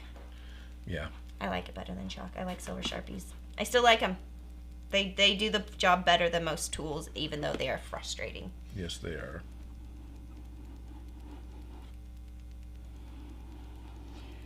Vixen says, comic book, it's all fabric and 7 pieces. The movie, it's clearly a cosplayer. Yeah, right. Yep, and also the time period where he was making it. Stretch knit fabrics, especially spandex stretch knit fabrics, were modern technology, so therefore... Not something for original Spider-Man. Although he did have access to... Jersey, right? Costume, through the costume fabrics because of the... College theatrical group? I forgot. Anyways. Are we trying to apply real-world logic to comic book? No, I was doing that research for, how would Spider-Man, a teenage boy, make his own costume? Yeah, okay. What would it start out? And it went down the rabbit hole of what fabric did he have access to and why and where and how. Cool. And like there's a reason that he had access to some jersey knits, but also like he had to like there's a learning curve. And every time he damaged the suit, he would get a little bit better and get better fabrics. I enjoyed that. Sometimes he had like webbed winglets under his arms, and sometimes he didn't. Right? Do I have time to crochet this week? Right? How true is that, isn't it? Okay. They're more aerodynamic, or, you know. Are they, though? They look good. Right? They really do. He has style.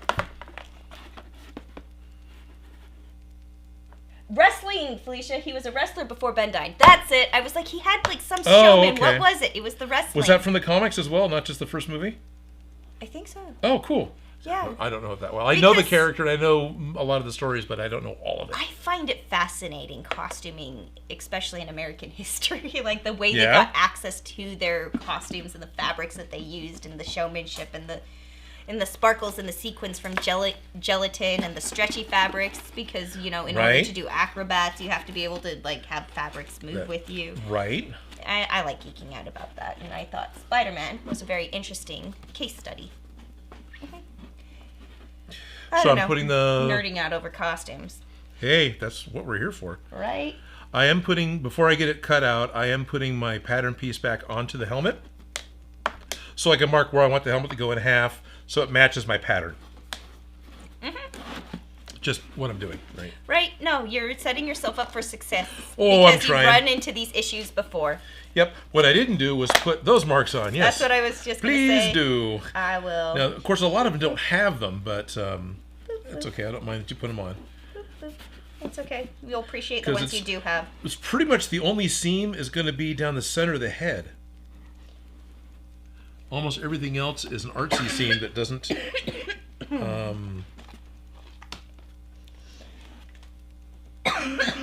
Dust is starting to get me. It's dusty in here. Yeah. Sorry. Hey, I was doing really good. You were. You're at the very end. Yeah. Can you now I'm squeeze out another 15? Right. Before I get too boogery to talk. Yep.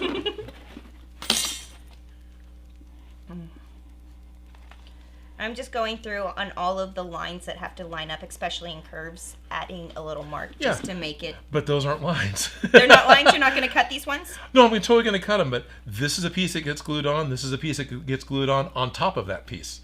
Literally, it lines up on the back and up here. Oh, yeah, you're right. But it's okay.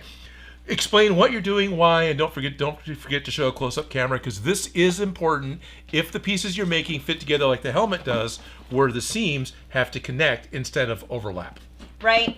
So what because if I'm trying to fit this curve back into this curve after cutting it apart, I have a place to line it up to make sure that I'm on the right track, like as we're smooshing and gluing. So if these lines line back up, but this one's going to be an overlay, and so there's not like re-meeting up. So, but now, that's what it was. That's what it is. And what are those called? There's a specific name for those. Notches? Registration lines is what I'm used to, but we call it notches in sewing patterns. Cool. Those are the diamonds. My aunt used to think that they were speed bumps to slow you down while you were cutting. She didn't understand the reason why they existed. Why they were there. I always used to just cut them off and then slice into the fabric in the seam allowance to have a straight line in the center of my triangle, because a little slit is easy to line up with another little slit that are exactly on top of each other, as opposed to having those triangles, because I didn't like to take the time to go out and I used to go out and in. Yeah. I didn't know better. I understood that they were to line things up when you're pinning the parts together for sewing, but I would follow the line because that's what I'm supposed to do, right? When you make handcrafted patterns, instead of using those triangles, you use a little thing that's a notcher that you have. I brought one out just in case. And you click. It's like a hole punch, but it just makes a little spot. And when you're tracing your patterns, go to 3, and you want to be right around here somewhere. Yep. A notcher. It's like a hole puncher, but it is just a little slit. Here. And this is a piece, aren't we using? Should we use our piece? Sure. That's a piece. No, I'm not using this piece. This is the edge. Yeah, it's the edge we're not using. So it just kind of goes on the. Yep, like that, and it creates a little line. And then when you're tracing out your pattern to make your next one, you trace and you just draw your line there, and then you keep going. Yep. And then you have a line just kind of clipped into the seam allowance that's These been are marked. these used to be $6 on Amazon. They might be 10 now, but right, they're totally 2026 prices versus when I bought them. 2018 prices, yeah. Yeah. And that's my second pair. They're totally worth it. I use it with my cardboard patterns all the time because it punches right through the cereal box cardboard that I use. Yeah, it just makes the job significantly easier. Not having it's not going to stop me, but that's what these are for and why we love them. And this is why I have the bad habit of going and just slicing into the commercial patterns. But I don't think I've used a commercial pattern since I honestly this millennia. No. I did use a commercial pattern because I had an old 70s. I want to say it was one of those package paper patterns. So it's one of those dresses that you can make. You could tie the top into any, and I did it on a live stream where I made that pattern because I was like, I haven't followed a commercial pattern in forever. Let me just give it a try, and it worked out. I have the dress. Yeah, awesome. But that is the last time I've actually used a commercial pattern, and before that, it would have been in 2009. Oh, okay.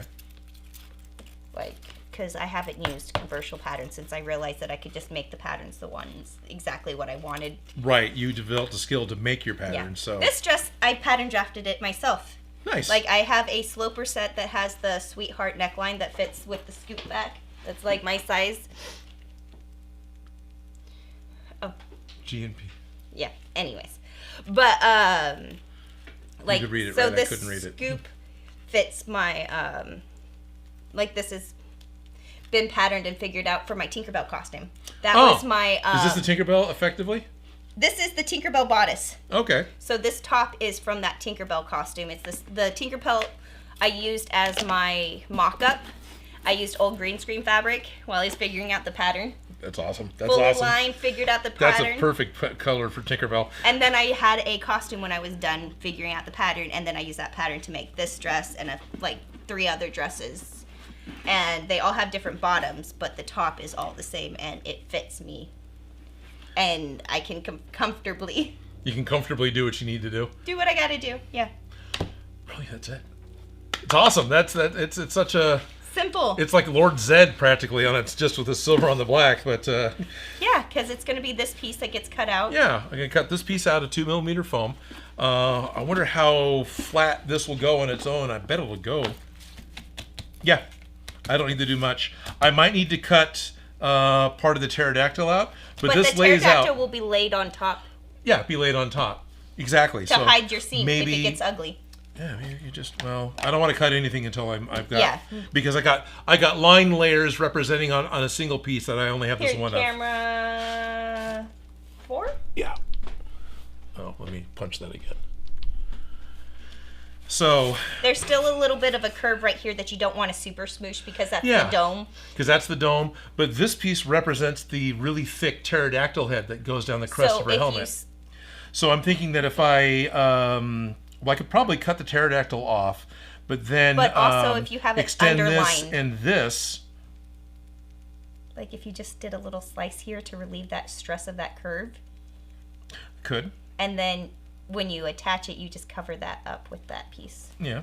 And then it's underlined and lined. And... Well, what I'm wondering is we've got... If you just cut it all off, it'll flatten out. Well, you can just cut it here if it'll flatten out. I mean, it's still going to have some tension because I've still got this piece in place. But it looks like there's a vent or a divot in here anyway. That's probably where they got their curve smooshed out into. The excess. Yep.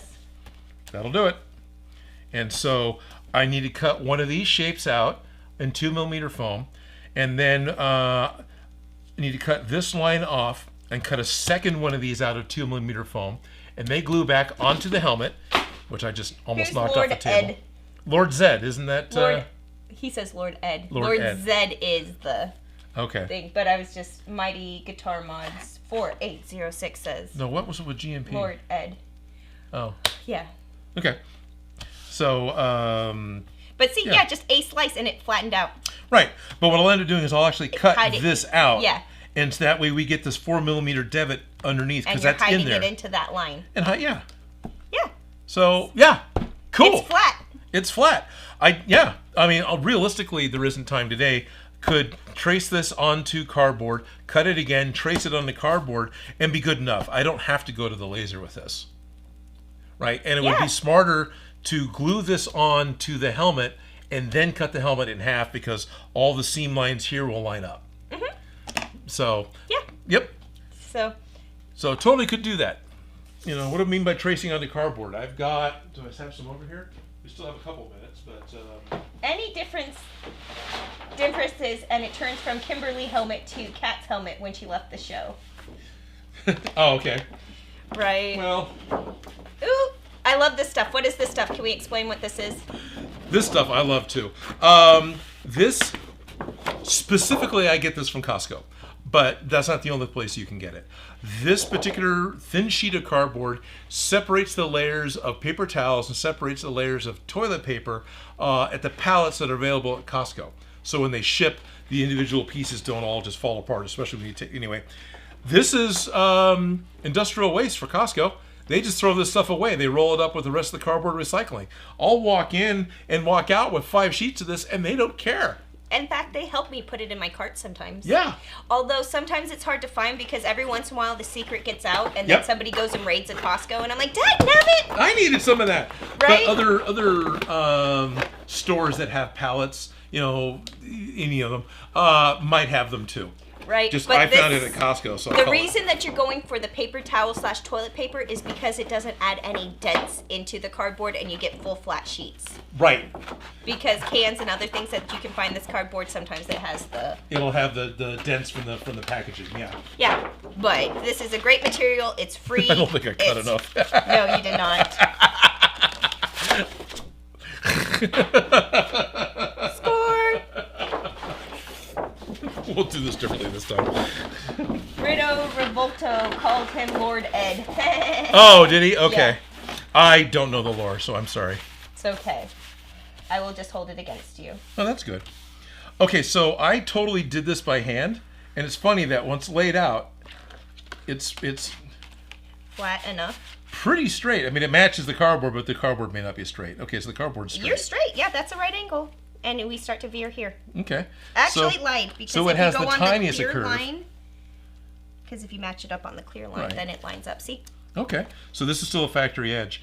But this has got the tiniest of curves to it. Yeah. Which you would be able to see on camera. Because it wraps over. Yeah. And that's why you use one of those curves. Yep. Because when you're drafting your body patterns, because when you're going over a curve, there's ever so slightly a curve to it.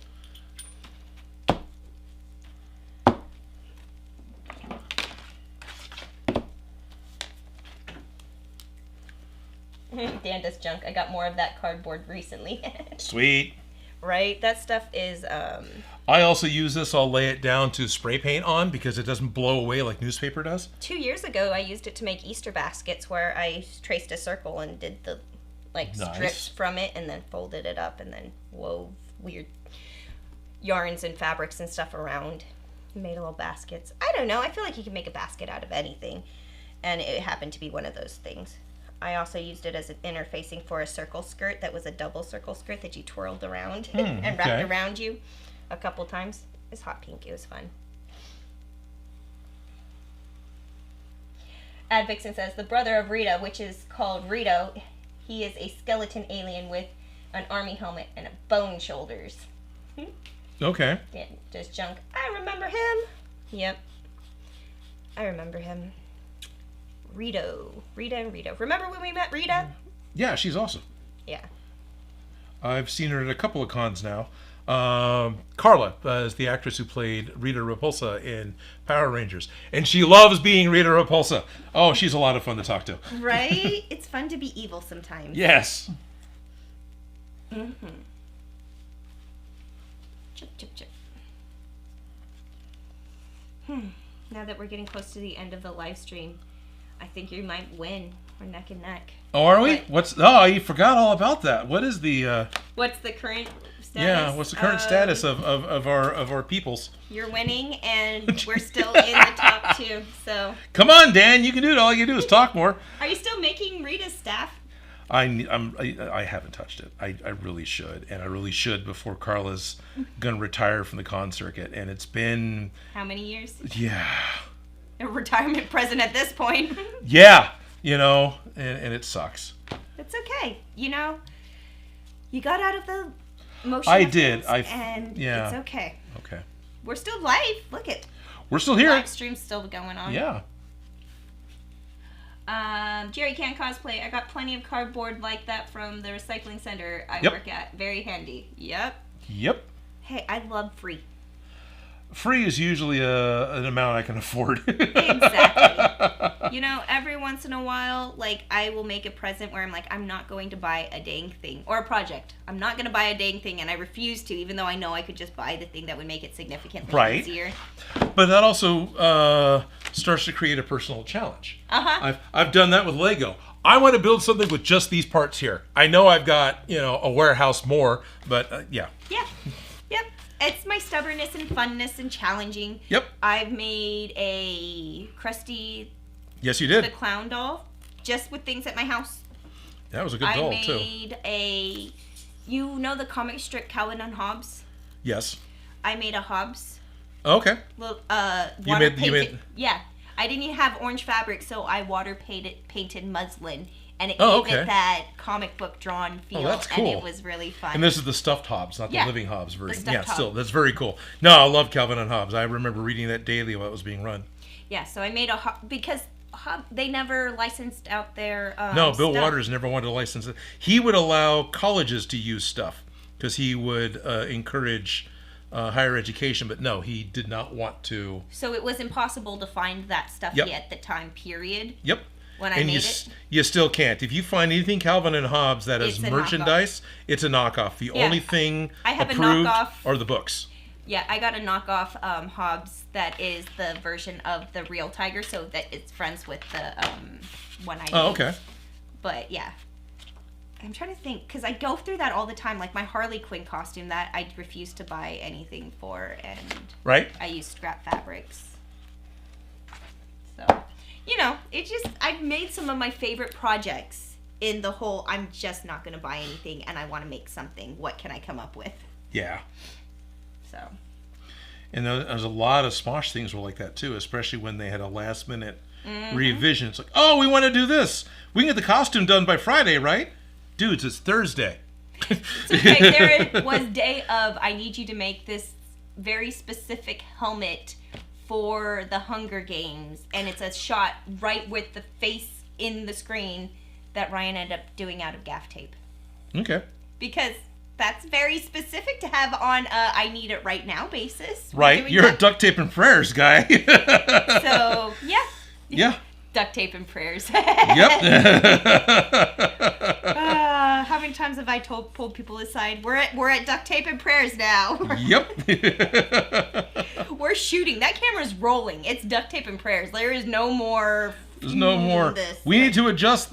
The costume's too baggy. We need to adjust it. Nope. Okay. Grab it from the back. Clip. We're done. Yep. Duct tape and prayers. Is it seen in the shot? Nope. Okay. We're good. Don't turn. Don't breathe. Hold it that together. Too. Get the shot. Fun times. I enjoyed the Tiny House episodes. This came up again recently, talking to some other friends. Because Smosh did a couple of different episodes with Tiny House, because the whole Tiny House movement. Did you flip? You don't have to flip it because it's cardboard. Never mind. Nope, don't have to flip it.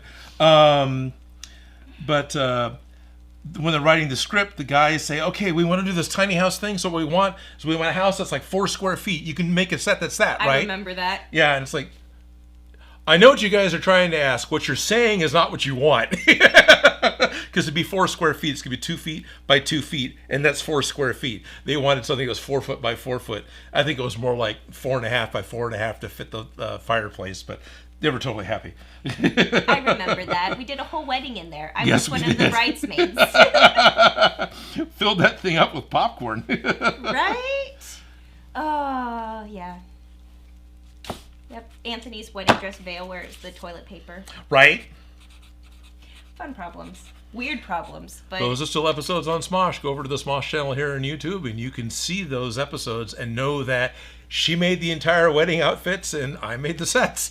Yep. Costume and props. Yep. Yes, there was always a debate. Is this a costume or is this a prop? And was it you or was it the other Felicia that decided it depends on where it is when it enters the shot? I think people came up with rules and made themselves happy, and I was like, is it my responsibility or not?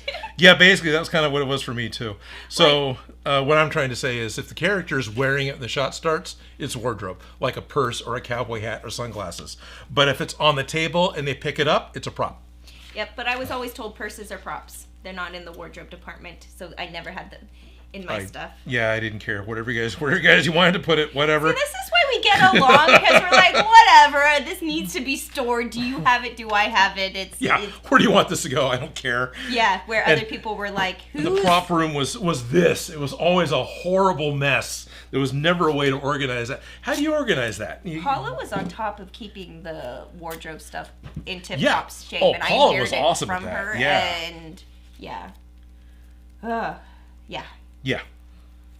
But it was hard because there was a lot of costumes and it was easy to get overwhelmed. Yes. Yeah. And there's a lot of reoccurring characters that you had to keep the same costumes. The character looked the same because it's somebody coming back. Yeah. I can appreciate Stumpy, that. Yay, good to see you both. Just turning in. Sweet. Hey, DJ. Schultz Division. I have no craft store in the neighborhood anymore, so not foam access. Ordering only is expensive in shipping, so wondering if I should start the old 3D printer again. Right? Like possible. Ship other things that come packaged in the foam. Right. Get your I enjoy when I find EVA foam being used as packaging for like electronics. Right. So who was saying this now? Schultz Division. Schultz Division. Oh, okay, yeah. So that's not. Blick Art Materials is a place in the U.S. that you can order foam from, and they routinely have coupons. They'll get you free shipping, but U.S. only. So right. As far as I know. Like I said, you figure out what ships it. No. Yeah. And then return the stuff not in the packaging. Right.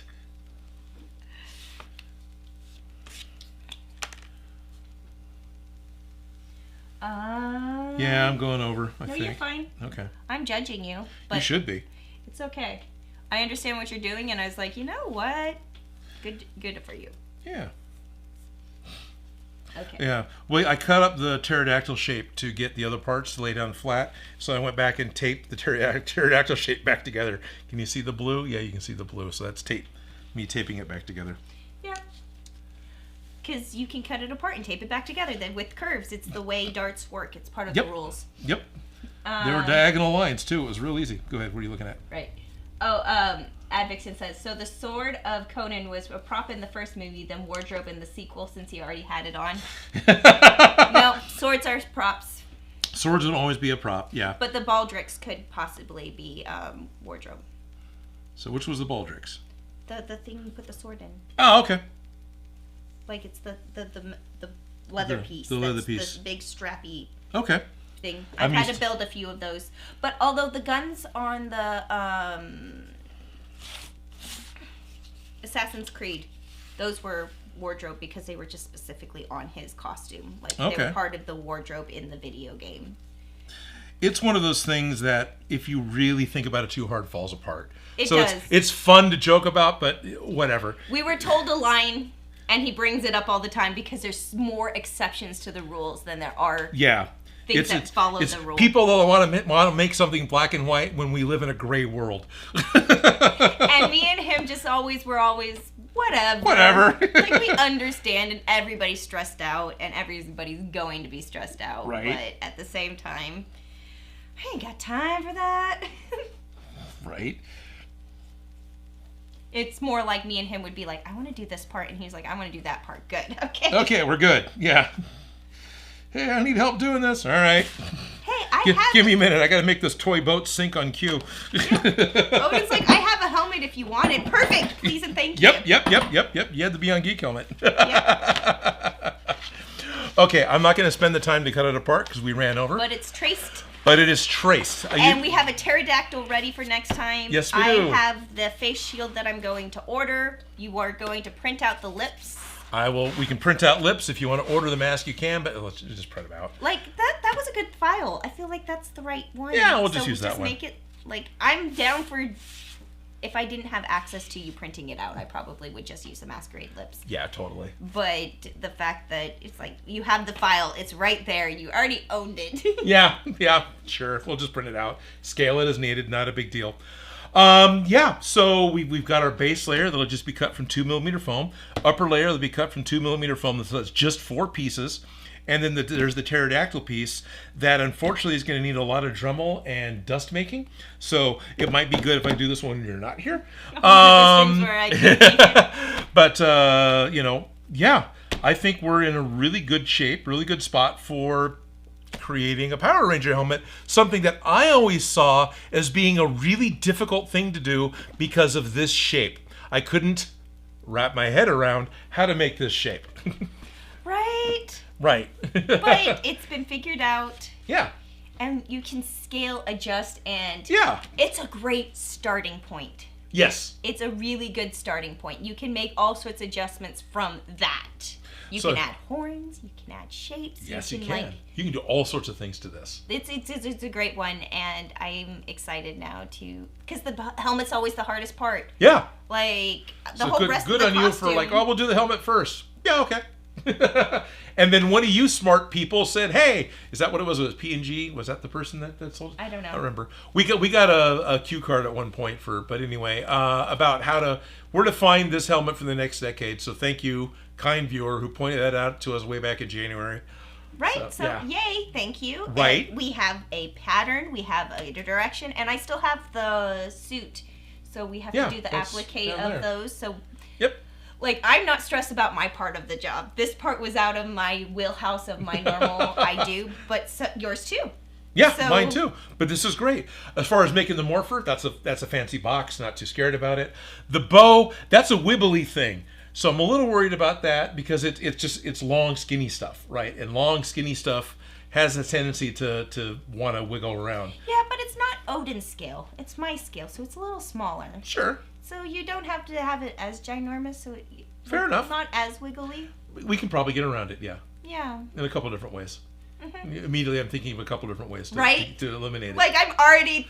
Yeah. I'm like, she's talking about, it's like, we can if we make a shape out of styrene plastic and then add a secondary plus on top of it, so everything is like this inside of the foam, that'll kill most of it.